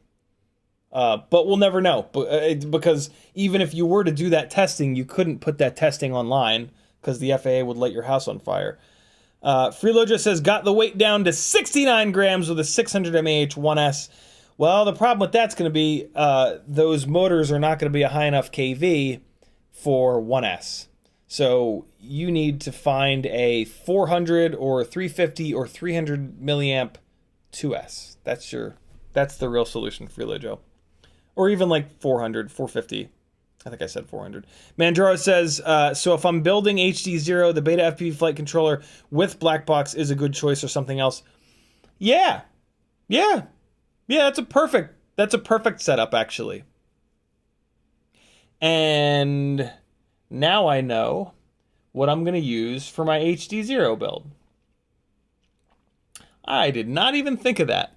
Yep, I was going to use an X12 for the HDZero build, but that's stupid because there's a VTX on board. So yeah, that is exactly what I'm gonna do. I did this Beta FPV black box build to do some logging, and I do have a log on here. Maybe I'll keep this put together because it is already built, although I hate the way the VTX is mounted. So I guess maybe I get another. Isn't there there's another? No. There's another. It might be Panda RC. There's another AIO that has ELRS on it, but it has no VTX. And somebody in chat will know what I'm talking about. What's the other AIO that has no VTX on board, but it does have Express LRS? That's the AIO that I'm going to buy to get my HDZero setup back together. Somebody in chat help me out. What is it? Is it Panda RC? Is it Toolbox RC? Is it Toolkit Art? What the hell is it? Steve E in chat. Nah! Speak of the devil. I was about to say Steve E in chat is who has turned me on to it multiple times. Neutron F411. Who's it made by, Steve? I forget. Thank you, brother. Carlux says the Super B.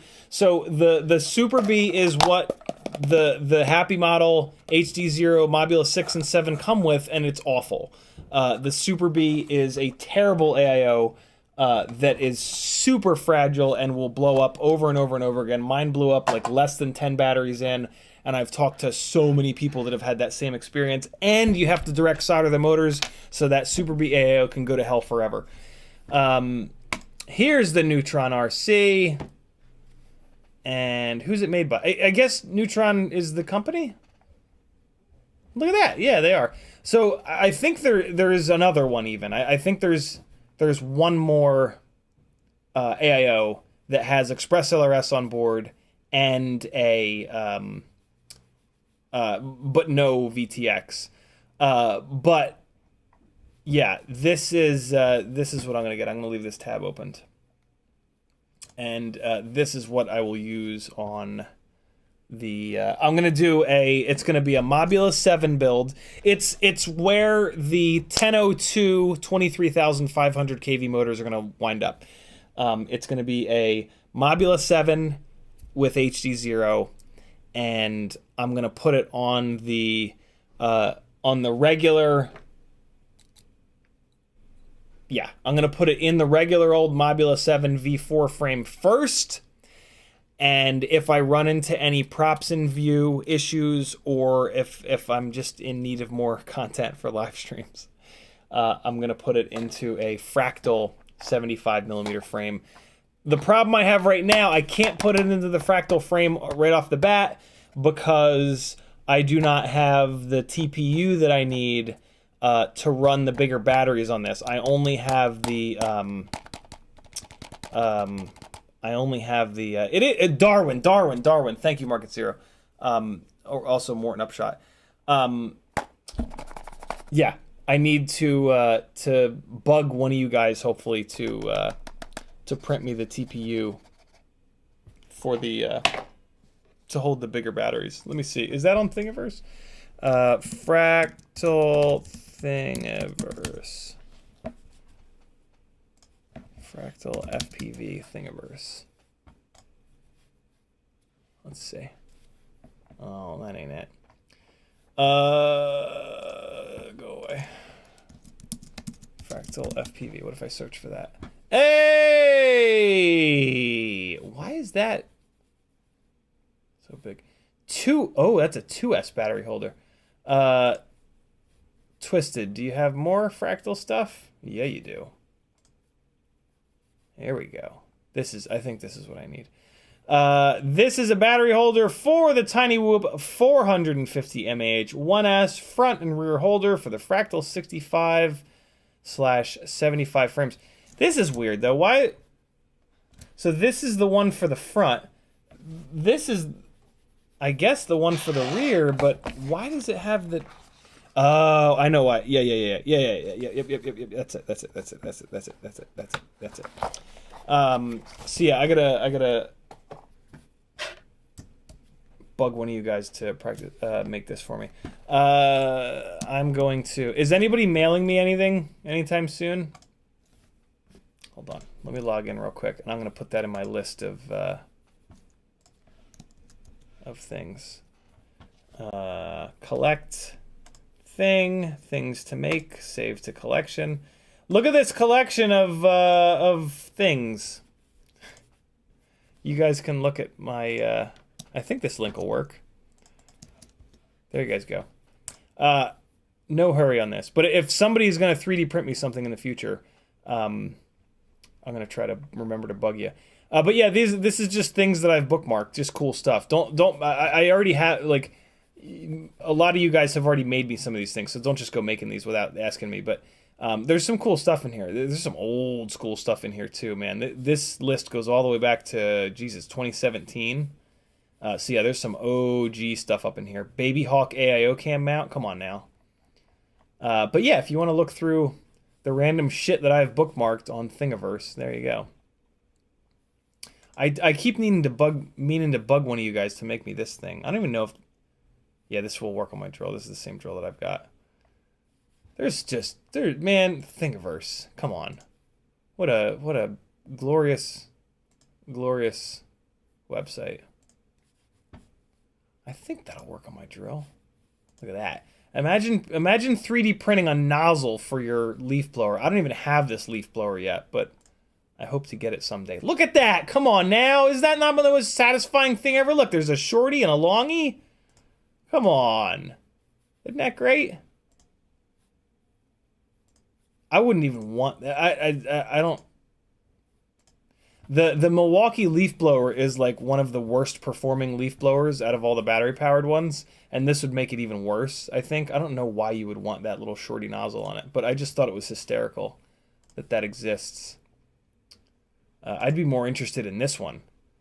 A nozzle. This is you put this on the existing nozzle, and it gives you a little bit more airflow by pinching it down a little bit. Look, a Milwaukee drywall saw cover? Come on, you know you don't want to gash yourself to hell with your disgustingly sharp, unbelievably aggressive little drywall saw. Go to Thingiverse. Look, a pegboard mount? Come on now, I got a pegboard. I got a pegboard, yo. I want to mount my shit like that. I'll look fancy. I'll look professional as fuck. I'll go out in the garage and be like, ooh, I feel like less of a jerk today. Today's a good day. Look at this Mac wall power adapter. Come on, you know you want to put your Mac adapter on the wall like this. What am I doing with my life? Yo, it's 5:01. We gotta fly. What are you guys doing? Stop asking me good questions.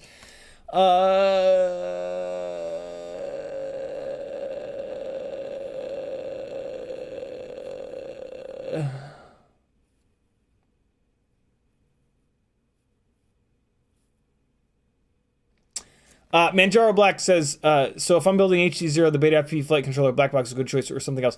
I think you should go with this. I would trust this Neutron RC F411 more than Betaflight. I could be wrong there. I'm basing that just on like, but man, BetaFPV does some stupid shit and like, I don't know. BetaFPV sells a ton of stuff. And then we see a lot of complaints about their stuff. So the number of complaints that we see might be because they sell so much stuff. But I don't know about that. I don't know. I've had a rough time with Betafpv electronics. So I'm very skeptical. So there's also a Darwin AIO. Darwin. Let's just do Darwin AIO. That's a 15 amp. We don't need that. Oh, I guess that's the one. Well, that's interesting. So the Darwin 1 to 3S AIO is a 15 amp. But this looks awful thick here. As in, like, it might not fit in frames kind of thick. This might be more of a toothpick AIO. Also, fuck off. Also, it doesn't have the motor plugs on it, and that's super annoying. Those holes might be spaced to accept a motor plug. You might be able to solder your own motor plug in there. I'm not gonna chance it. I'm not gonna chance it with this. Personally, I'm gonna do this. I'm gonna do this Neutron, and we'll see how it is. Because it's got the motor plugs ready to go. Yeah, so I'm gonna try the Neutron. Interesting. We Bleed FPVs in the house. It's week 3, 7 p.m. Eastern live stream. We Bleed Esports series. Very cool. Click it, friends. Leave it up in a tab so you don't forget. Veritas user says there's videos on the web that show Mavics going into the clouds. Ooh, scary. Scary, scary, scary. Once you get up into the clouds, then what? Now it's really boring. And what if somebody else is in that cloud? You're not going to be able to see them. And they're going to hit you. And now your life is going to suck. Don't do it. Northern Tier says, I have Mobula 6 HDZero. I have to do something with. May see how this works out, but it sucks the way it is now. Yeah, Northern Tier, my recommendation is going to be to get a bigger motor on it and get it into a 75 mil motor-to-motor frame. Because the extra weight from HDZero really hurts the 65 mil motor-to-motor setups. 8-bit with a little up arrow. Where'd that chat go? Type in fractal 75 battery holder and you get the holder. Nice. That holds the VTX too. Really? Let's see.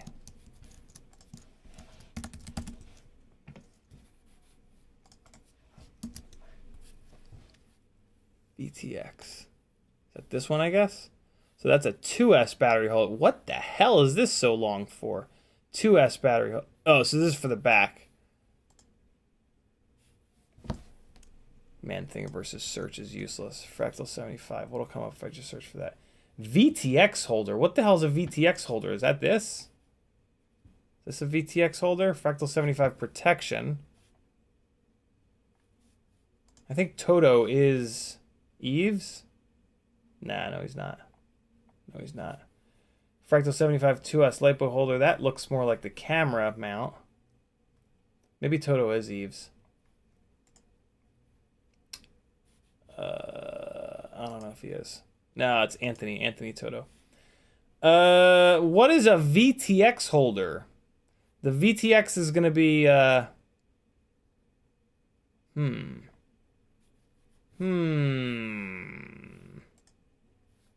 Click this one and click Twisted FPV. What else has he got? No. Interesting. I don't know.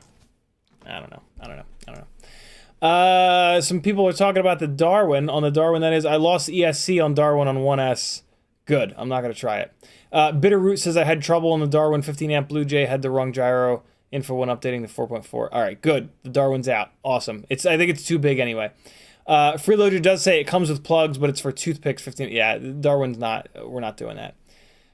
My Darwin boards include the motor plugs and package. Cool. So that's good, but it's just too big. It's too big. It's too big.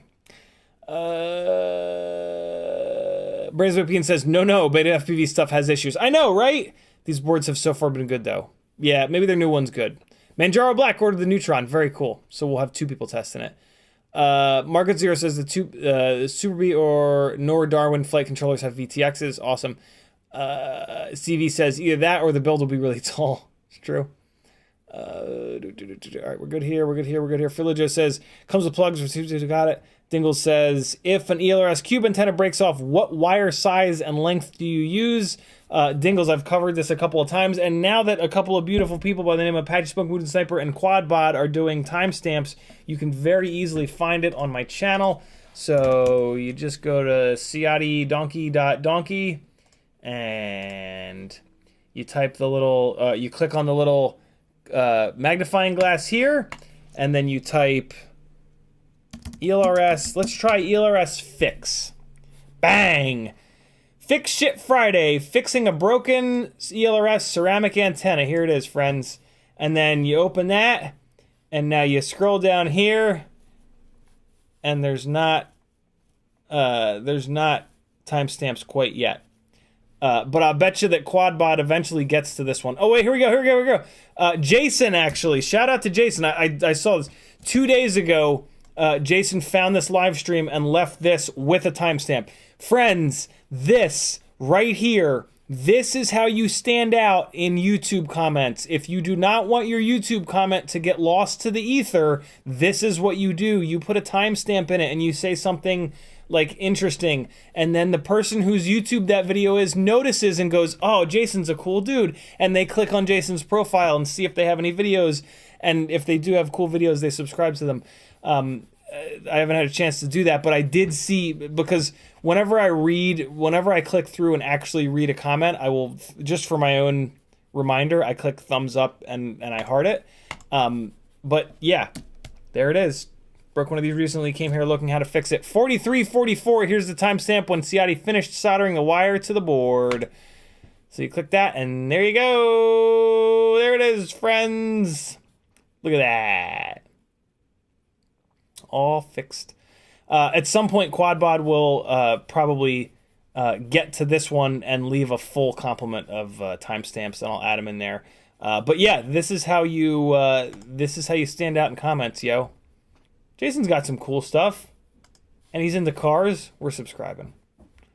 We're subscribing. Ooh, that's a lot of up tilt. Holy cow. No ducts in view at all, and just look how high it's pointing. Ooh, Jason will be carrying some speed. And he is indeed. Okay, Jason's got it going on. Look at this racing motherfucker. You people that can race, I hate you. Oh, that's cool. Yo, come on now. Look at this. I was like, what is that? What is that gate made of? Is that like what's that, a refrigerator box? He cut big old holes in like a refrigerator box. But look, this is my favorite. Ready? Yo, that's a big old TV box. That's like a 70-inch TV box. That's amazing. Yo, that's so cool. That's such a great... a whole bunch of these gates are old boxes with holes cut in them. 10,000 points for Jason for helping our children maybe have a planet to live on once we're all gone, and reusing cardboard as Tiny Whoop gates. That's awesome. I absolutely love that. The only problem with doing this is that, like, Jason now has this big tall, like this, like, you know, you can't like break this down, you can't fold this up, it's just this like massive tall box that you got to like live with. So here's the TV that box is from, and then the same deal, right? Like, you've got this big giant TV box with holes cut in it that like doesn't really break down. I mean, I'm sure you can probably find a spot to just put it up against the wall. At least it's nice and lightweight, right? Like, this TV box doesn't weigh anything. That big refrigerator possibly box doesn't really weigh anything, so that's kind of cool. But you know, the Tiny Whoop cubes, those that you can stack up that you guys will see in a second, they fold down really flat, and so you can like, yeah, store them a little bit easier. But you know, they're made of materials that are probably sourced from dinosaurs. So yeah, Jason's helping the world much more than I am. X-Jet's in the house. What's up, homie? Thanks for coming by. He says, what's up, girls? Cool. So there you guys go. That's how you guys use the search in people's individual YouTube channels to find specific stuff, like how to fix a broken ELRS ceramic antenna. And yeah, it's actually finding a couple of them. So there you go. I've done it I've done it 3 or 4 times now. And what's really fun is that if you solder on a piece of antenna that is roughly the right length for 2.4 gigahertz, it actually works better than the ceramic antennas, and it's lighter weight. So you would be right in making the argument that when you get an ELRS component with a ceramic antenna on it, you should kind of break the ceramic antenna off on purpose and replace it with a little bit of tuned 2.4 gig wire. The easiest way to get the correct length of 2.4 gigahertz wire is to just dig through your box of old FrSky stuff. FrSky has been on 2.4 gigahertz forever. And so every single FrSky antenna has a piece of active element, that's the silver/clear part of the element above the black shielded part, that is tuned properly for 2.4. And if you do that, so you get one of these, your old FR Sky antennas, you cut it off right at the base here, you strip off the smallest amount that you possibly can, and you solder that to one of the 4 pads. I show you in that video which pad it is on the Happymodel boards. A non-Happymodel AIO, you might have to just put it on one, see if your ELRS, RSSI, and the other one, signal strength, is better. If it's not, put it on a different board. Eventually you'll hit one where your signal strength boosts up, and that's the right one. Because 3 of them are ground and 1 of them is signal. And with this little antenna, you're just going to solder it to the signal pad. So Michael D says you can probably lift the bottom flaps to collapse the cube box to make it flat. It's very true, Michael D. Very, very true. Doom Rider's in the house. He restored a flight controller to default. Copied the CLI to build the exact same in 65mm format, and now I'm getting RPM filter in the OSD and no ARM. More than likely, the new build is not on a version of BL Heli that's compatible with RPM filters. So head on over to esc-configurator.com and get that shit on the Blu-ray. Select once you plug a rig in, this will go away, and then you'll have the connect button just like in Betaflight, and then you plug in power, and you'll have a read button just like in BL Heli that you're used to, and then flash all, and then switch it from BL Heli S to BlueJ. And then the most recent version of BlueJ is like 0.18.1, I want to say. And then for a Tiny Whoop, do 48K. And flash all, and all will be right with the world. A lot of these Tiny Whoop AIOs are on like old versions. They'll usually have Betaflight 4.3, but the majority of them that I get will be on an old-ash version of BL Heli. Before RPM filtering was available. 8-Bit says, can't seem to find the link for that TPU print for the fractal camera 450 battery and antenna. I just downloaded it the other day and printed it. Thingiverse is being weird though. 8-Bit, I put it in the chat a minute ago.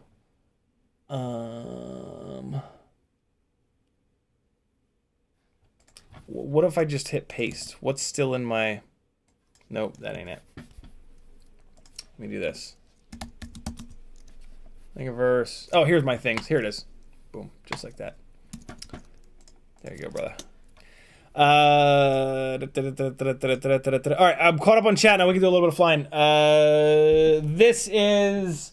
I gotta admit, I'm pretty hopped up on goofballs now. So... I don't know. Earlier in the stream, I was unbelievably tired, and... I would have almost certainly flown like absolute hell, but right now I'm significantly more woken up, so it shouldn't be a complete nightmare, but maybe it will still be. The problem is a lot of times I just fly like absolute dog ass, so I'm a pretty bad test for this, but maybe, I don't know, maybe I'll fly better. Maybe if you don't sleep, you'll fly better. Michael D... I did not see that. Michael D with a $10 PayPal. Thank you, brother. 1 sticker and drill bit, please. Addresses on Patreon. You got it, my man. Thank you, brother, for the support. Let's fry. This is the 32,000 kV rig, and it's now back on GemFan biblades. This thing is a little upset. The tune is a little like on the edge. Let's see where the master multiplier is real quick. Oh, it's cranked all the way up. Like, it's funny that I can do that with some of these, put the master multiplier all the way up to 2.0, but the flight performance really doesn't get any better, and like it really starts to get like on a freshly charged battery, it's like really kind of on edge. I'm gonna move it down to 1.7, and I did add a little bit more D gain. Come on now. Oh, now it's pissed. So that is a very clear indication that the D gain is what's on the edge. So we'll bring that back down to 1.1. Wow, I could not see shit just now. Yeah, and you can see, like, the flight performance is still absolutely perfect. Like, that's... There is not a fucking molecule of prop wash in there. Oh, no! It's dark and I'm afraid. So, let's crash into the hi-hat stand. How about that? That sounds like a fun game. All right, come on, let's just, nope. Give it. No. Don't make me walk. Please don't make me walk. No.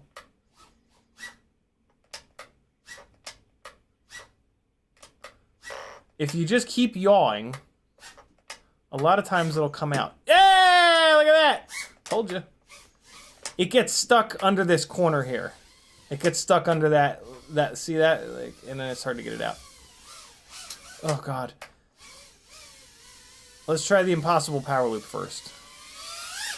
Oh! Jesus Christ. Thus far, make sure you sleep before you fly. Impossible power loop. That's the best first thing to try. Here we go. Here we go. Ah, almost. One more time and that's it. Because it's... The impossible power loop is not really skill-based. It's pretty much just luck-based. Here we go. Oh! Alright, well, we kind of half-assed it, but we'll stop with the impossible power loop. And we'll start to play around with this triple cube gate. Oh, God, we went through that little tiny corner there. Ah!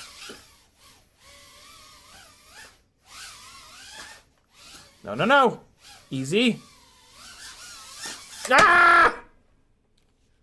I'm crashing, like, at myself a lot more often right now. That's interesting. Yeah, alright, that's fine. We can turtle mode it.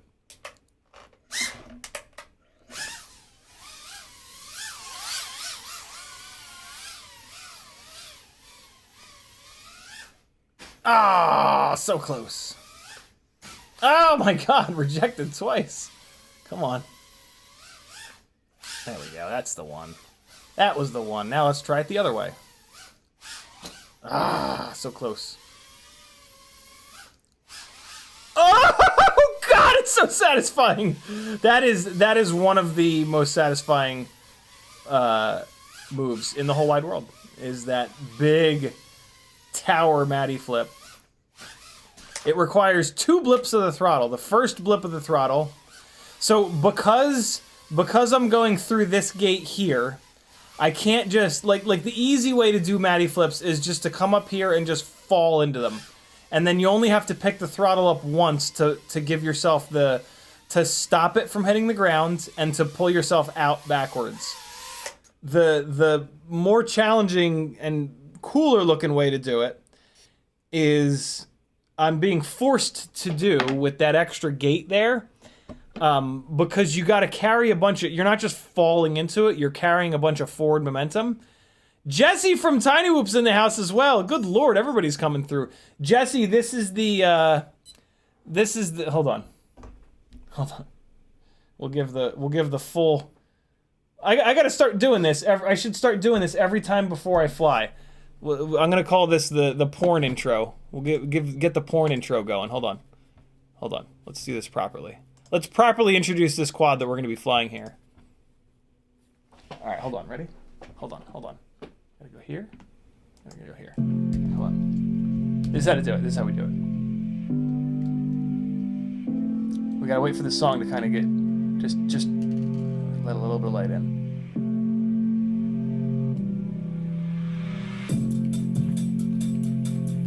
Here we go. It's coming on. It's coming. Get ready. Here it comes. Here it comes.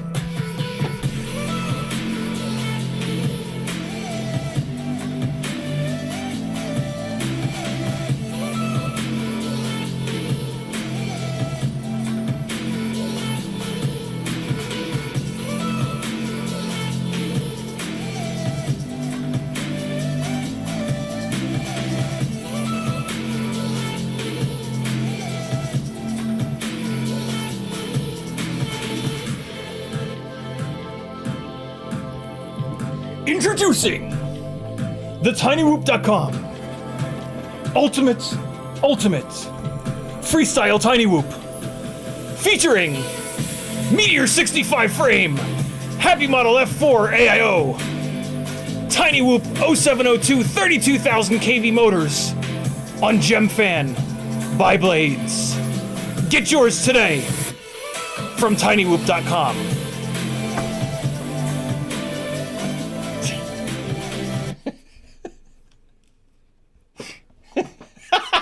Tanzilla says, I'm feeling urges in my areas. Cortez says, what makes the flight controller and VTX get so hot? It's just too small. We're just cramming too much stuff. Much like my ex-wife, we're just cramming too much stuff where it don't belong. Oh, God. Oh, fuck. I might not be able to sleep, but god damn it, I can make some dick and ex-wife jokes. All right, yeah, so that's what we're flying. It's basically a Mobula 6 ELRS with a motor swap, although it also has BT 2.0. Oh, no! What the fuck? I just crashed it immediately into a box. Yeah, it's a little bit it's a little bit more than that. Is it? No, it's just a Mobula 6 ELRS with a BT 2.0 swap and a motor swap. That is it. Ah! All right, back to the triple gate madness. Let's get this Matty flip going again. We got it once. One blip, one blip. Oh god. Yeah, so this is the old 2 blip Matty flip. You got to do the first blip to kill the forward momentum to get it to fall straight down the tower, and then the second blip gets it out. Let's see. Ah! Well, actually, we're gonna do a 3 blip Matty flip. We're gonna do the first blip from down low. So the easy way to do it is just to fly into it, let it fall, and then 1 blip to get it out. That was ugly, and I went out the side, but you get the idea. So that's the 101 way to do it. The 102 way to do it is forward momentum through here, 1 blip to stop, and then the other blip. So 1 blip to kill the forward momentum, and then 1 blip to get it out the bottom, right? So you fly it in, and then chop, blip, blip. It happens fast. The 103 way of doing it, which I like to do, because I like to punish myself and be miserable, is you come at it from low, you do 1 blip to throw it up through the gates, another blip to stop it in the tower, and then the 3rd blip to get it out the bottom. And I'll probably have a hard time doing this, but... Oh, I almost got it. So yeah, this is the triple blip Tiny Whoop Tower Matty Flip explosion. Ah, so close. Let's 3 blip it, yo. Let's 3 blip it. Here we go. Ah!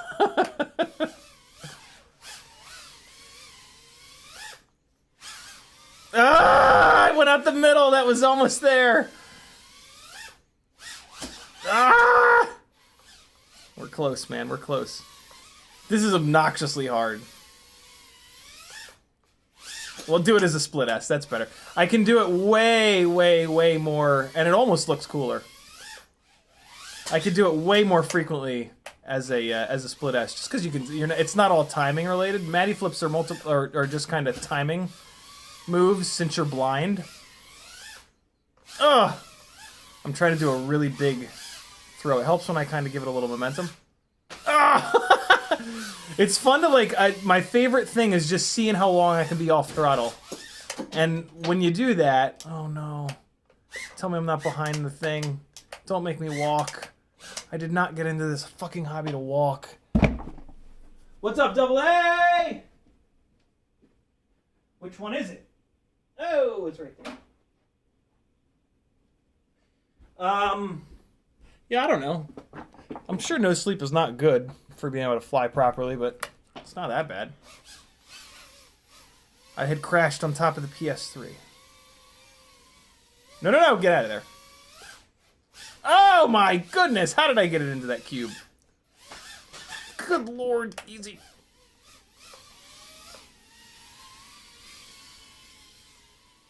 Ah, I was gonna back it through there. Battery's getting kind of low, so we'll do some technical stuff. Come on now. Let's do some proximity shit. Let's get our proximity on. Oh, oh no. No, no, no, do not kill. This battery's shot.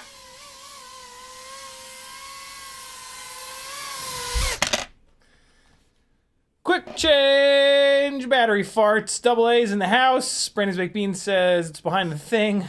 Indeed it is. Robert Rosser's in the house. And this right here is why runtime doesn't matter on a Tiny Whoop. Just like that, there's a fresh battery in it. And they're cheap. And they're cheap! Here we go!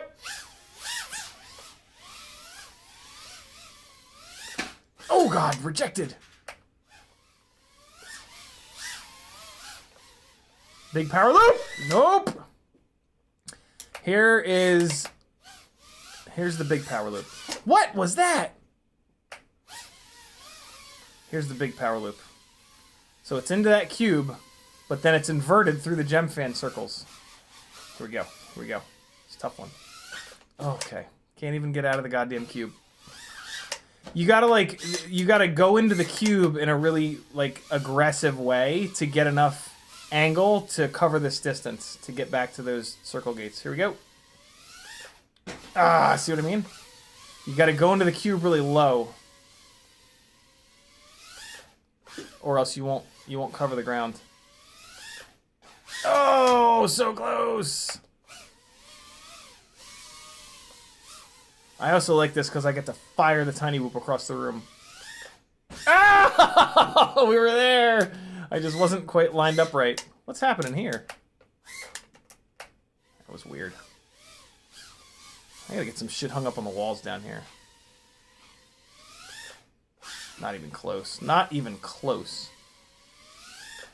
There it is! What do you think of that? No, no, no! Don't kill! Let's get some actual, flow going on instead of just doing tricks. No, no, no! Do not attack. Hold on. I know what I need. I know what I need. Some copyright-free music from Epidemic Sound. Oh, oh, easy. Easy, easy, easy. All right.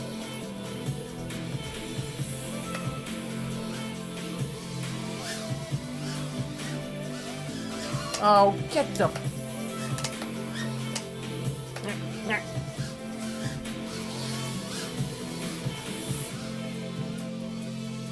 No! No!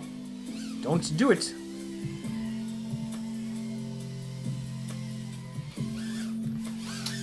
No, that was a piss poor attempt. Let's try that again.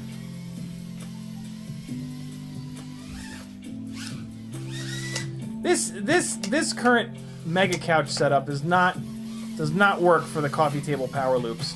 Unless I do them lengthwise. Lengthwise it'll probably work. Oh, we were close. Let's try it this way.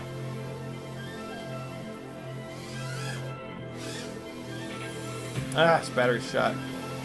It's bad. All right, so this is one of the bad batteries. I'm trying to figure out which batteries are old and tired. Yeah, this is one of the ones with an X on it. It wasn't that bad though. I'll keep it. Ooh, this is a brand new battery. Here we go. Ready for the power.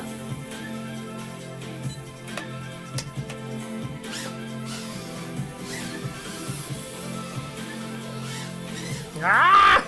No! Easy! Jesus. Jesus. No, no, no. Get off the sim rig.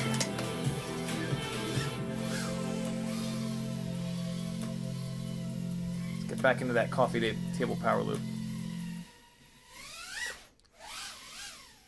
No, that's bullshit. Even if I had gotten back under it, that's not a clean power loop.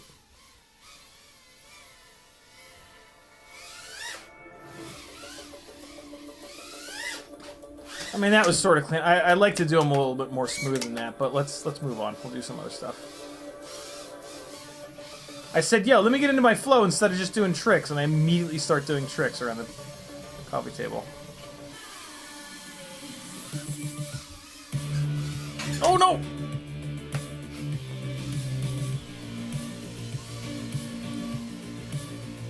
That's a fun orbit.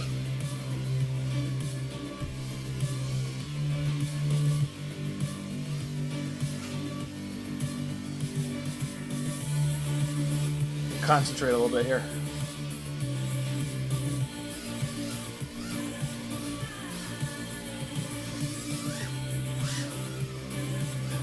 Oh! Oh, that was sloppy, and I didn't need to disarm. Stop it! Stop bouncing off everything! Sometimes you just gotta tell them. Woo! Get you some!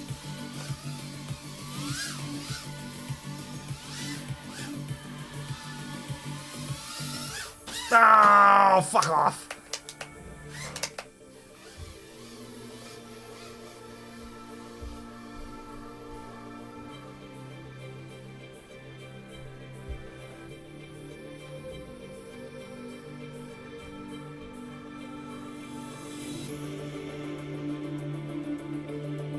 Oh, no!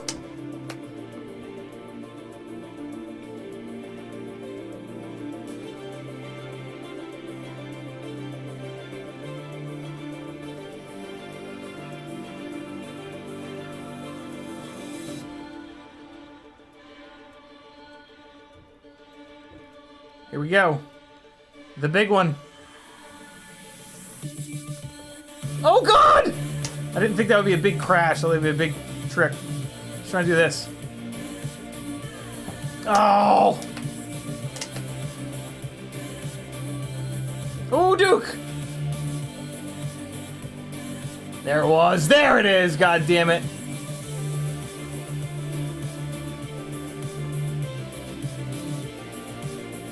Ow!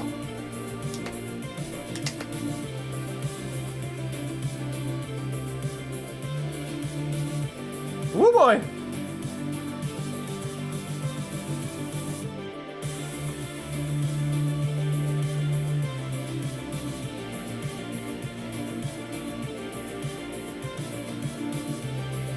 Oh, that railing got me.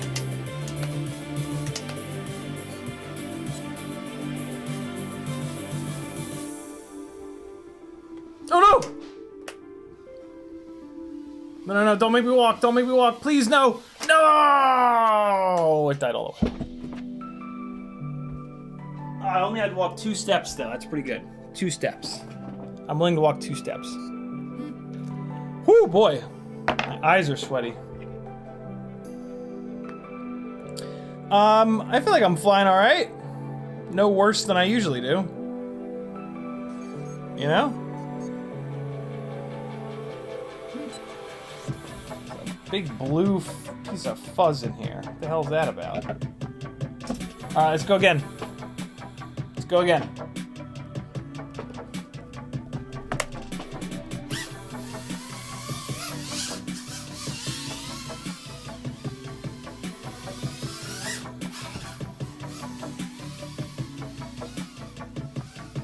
Oh god, no!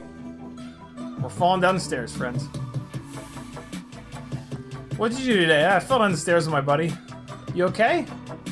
Yeah. Yeah, alright. Let's fly to the music here. Oh, I tried to hit that little gap.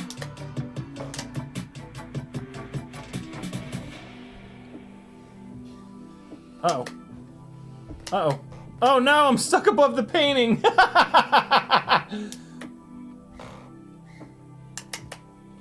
Oh no! Nope. Oh, farts. You're not gonna be tall enough, baby. You're not gonna be tall enough.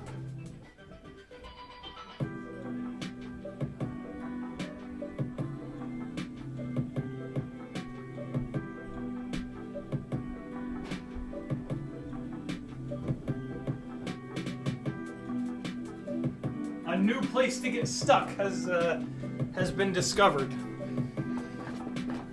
All right. More static after big crash. All right, let's check it downstairs. Let's bring it downstairs.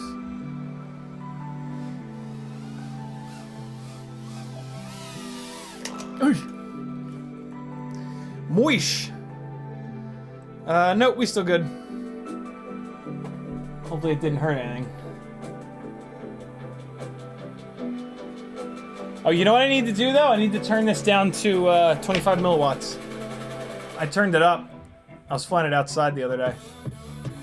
Features, VTX. Oh no, it's down 25, okay.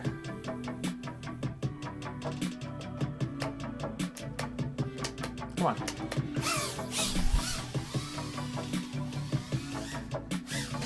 God damn it.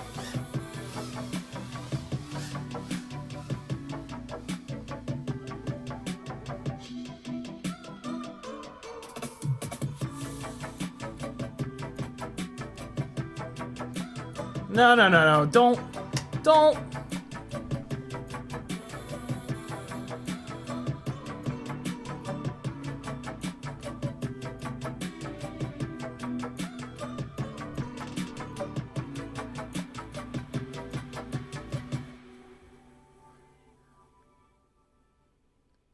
Oh man, the chill song is done. I wanted to fly around all chill and smooth like. Duke, I can hear like Duke up there getting all pissy, so I'll come back downstairs.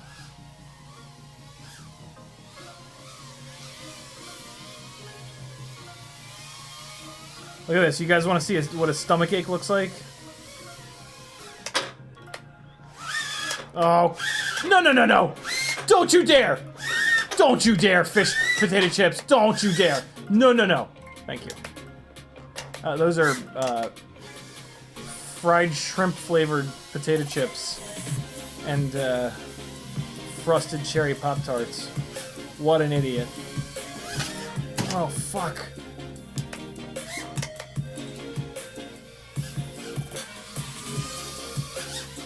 Oh! Man, I'm the worst. Stop it. No, no, no. Chill out, chill out, chill out. Relax, relax. Just relax. Everybody relax. Calm down. Oh!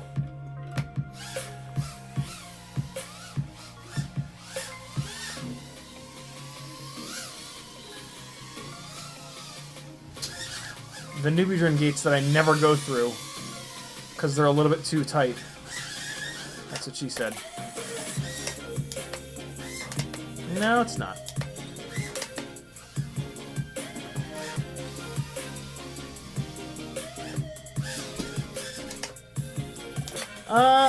Maybe I'm having more trouble than usual. Maybe.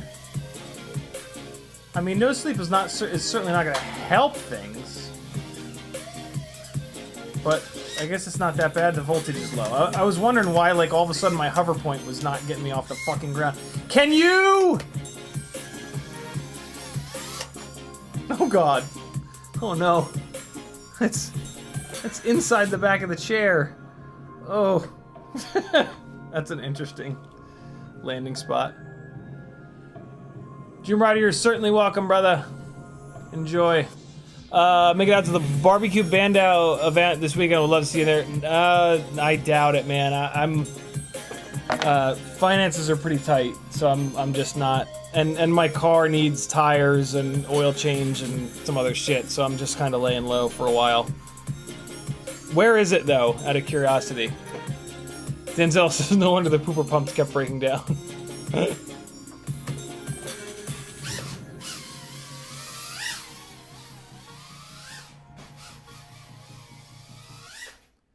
Big power loop, not even close. Oh, I hit the gem fan gate, I hit it. Yo guys, look. I found it. So you'll notice there's no alcohol here. I had to hide it. Anybody with kids in the house, you'll understand. Look at this hiding spot. Oh, look at that hiding spot. Oh, they'll never know. Neither one of them watch these live streams. See, all they would have to do is watch my live streams and they'd know where it was. But neither of them do. Let's see it from the front.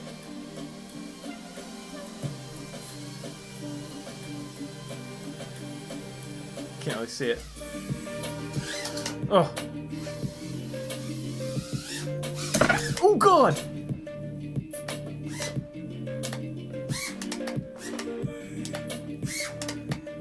Oh, come on now.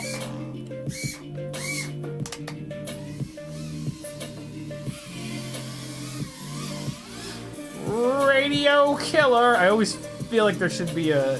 That should be the lyric of that part of the song. See, every time those newbie drone gates get me. Every time. They're fun to fly through like that, but I mean, that's not really like a freestyle thing. That's just like a racing thing. Oh! Couch didn't move out of the way like I thought it would.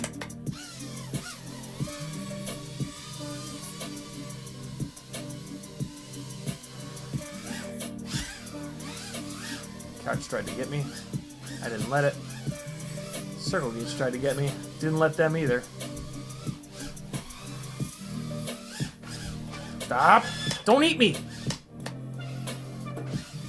Ugh.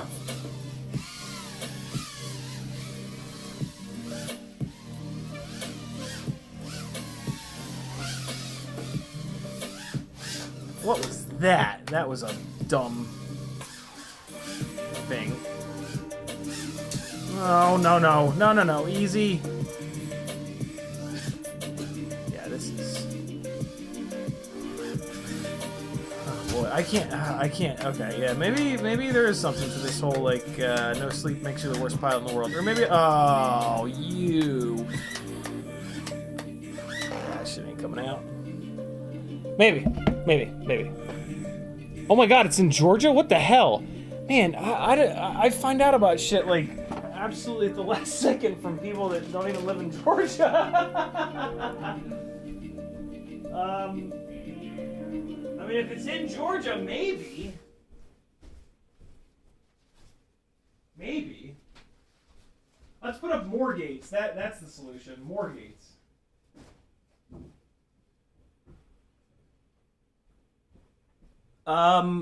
Yeah, Christ, maybe. I had no idea that was even a thing.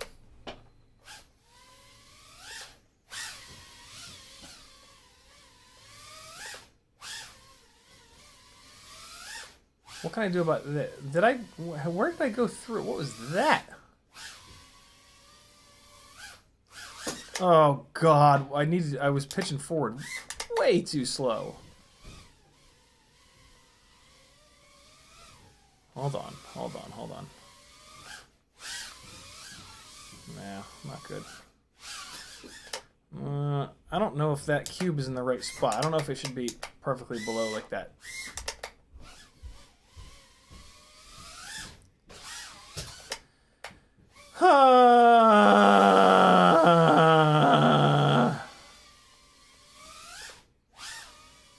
Well, looks like it should work down there. I just have to commit to the exit.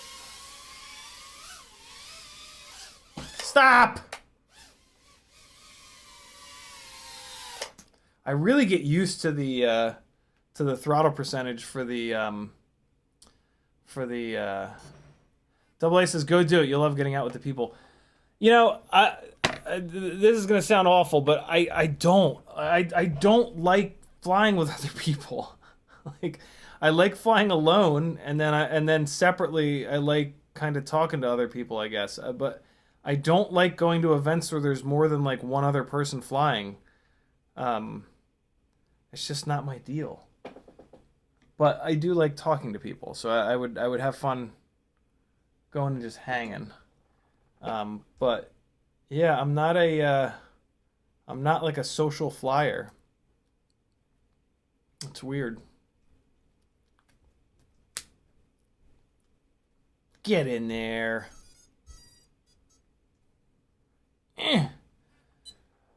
Okay, let's do one more. Yeah, Doom gets it.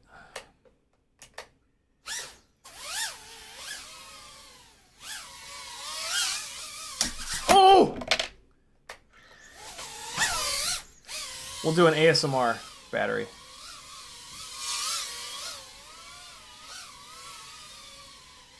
Oh, come on. Oh, come on. Really?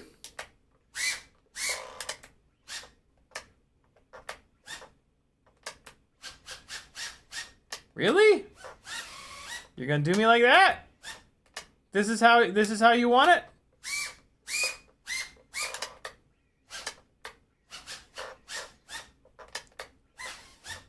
Oh, come on. It's so close. I can feel it. Oh, I can feel it! Yep.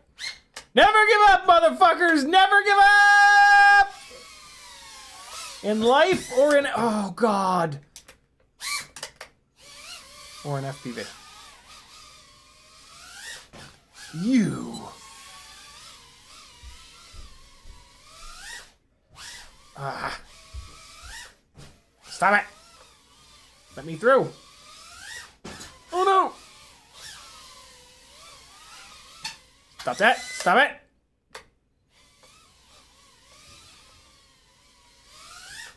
Oh. Must get it. There we go. Oh, that would have been nuts. I need more angle. I need more angle to pull that off. Let's try it again. Son of a...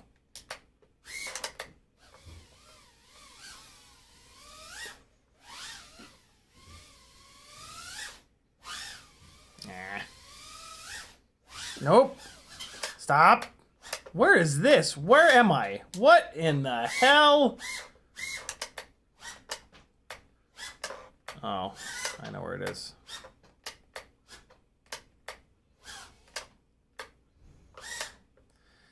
Really? It's next to a round thing.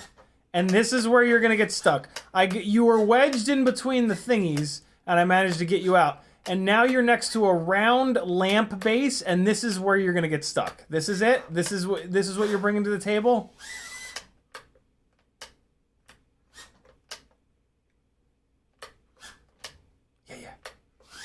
Yeah. No! Yeah. No! Yeah. Never give up!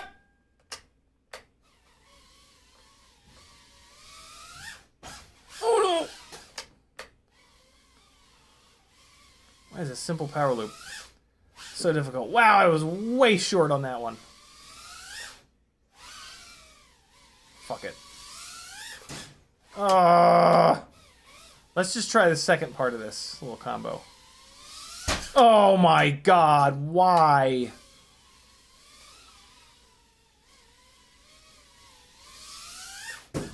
Oh, okay.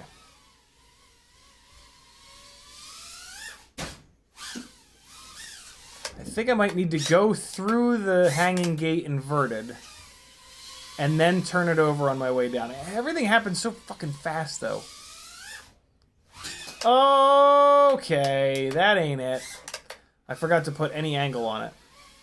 Oh, that was not on purpose. Oh, close. Close. Oh my god, what the fuck was that? It's like I'm not even trying. Oh. I keep thinking too far ahead, and I forget. All right, hold on. We gotta switch this battery. I forget that I need to not bash it into the wall. Basically, is what's happening here. What time is it? 5:53. It's gonna be a 3-hour live stream. Jesus. It's fine. It's fine. Last battery. This is literally the last battery I have charged, as opposed to this being figuratively the last battery that I have charged. All right, friends, last battery, and then I'm gonna go take a nap. What was that?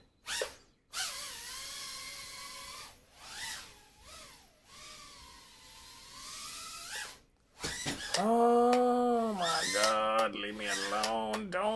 Why am I getting stuck constantly?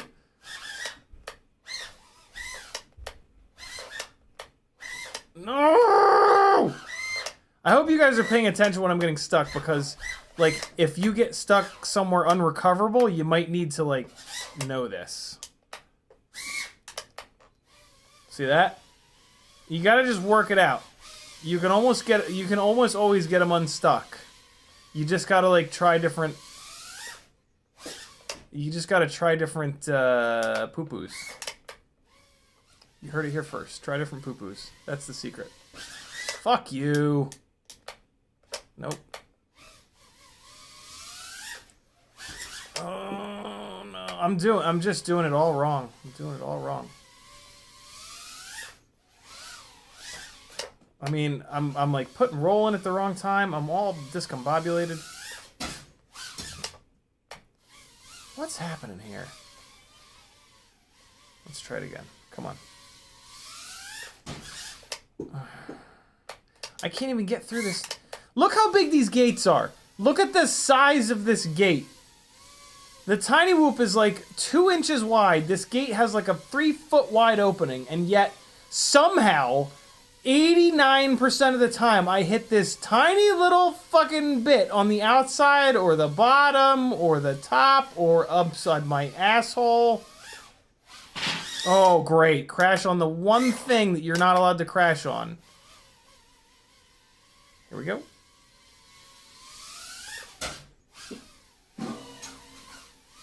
It's uncanny. It is without cans. Oh, boy. How the fuck did it knock me over here? How is that possible? What was that even? Uh-oh.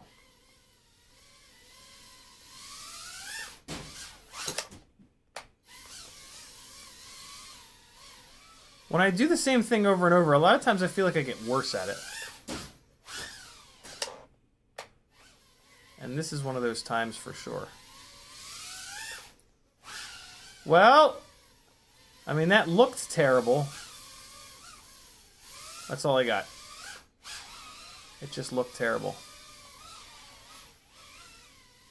Battery's dead. Nope. And that time I hit the lamp. That's not good. Well, don't not sleep and then expect to do big, burly, nasty tricks with Tiny Whoops. It won't work. Thanks for hanging, friends. Just gotta spit on it, Zoom Rider says. I can only imagine what that has to do with. Thanks for hanging, friends. Tomorrow night is a giveaway live stream, and this is my full-time job. I would greatly appreciate you heading over to CiottiFPV.com and clicking every single button that you can. There's a whole bunch of affiliate links over there, and you can even join my Patreon. That's what helps me out the most and is literally the only reason I can do this as often as I do this. So if you like this content, you got to vote with like 10 cents a day and join my Patreon. But there's a lot of benefits to it. Thank you for the kind words, Jesse, but this is me at my... yeah, whatever. I'm not gonna shit talk myself. I'm whatever. Lord Henricks with the last comment of the night. 4S running Ethics S5 props, FPV cycle 2330 kV, 23mm motors. Motors are meant for 4-inch, but I cut the arms myself. Getting vibrations bad. Do you know why? When did the vibrations start, Henricks? That's always like 99% of the time. That's the easiest way to find your solution.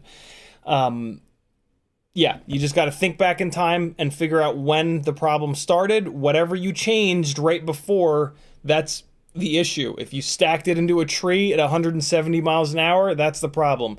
If you switched motors, they're the problem. If you did something with the arms, that's the problem. If you were in Betaflight changing stuff around, that's the problem.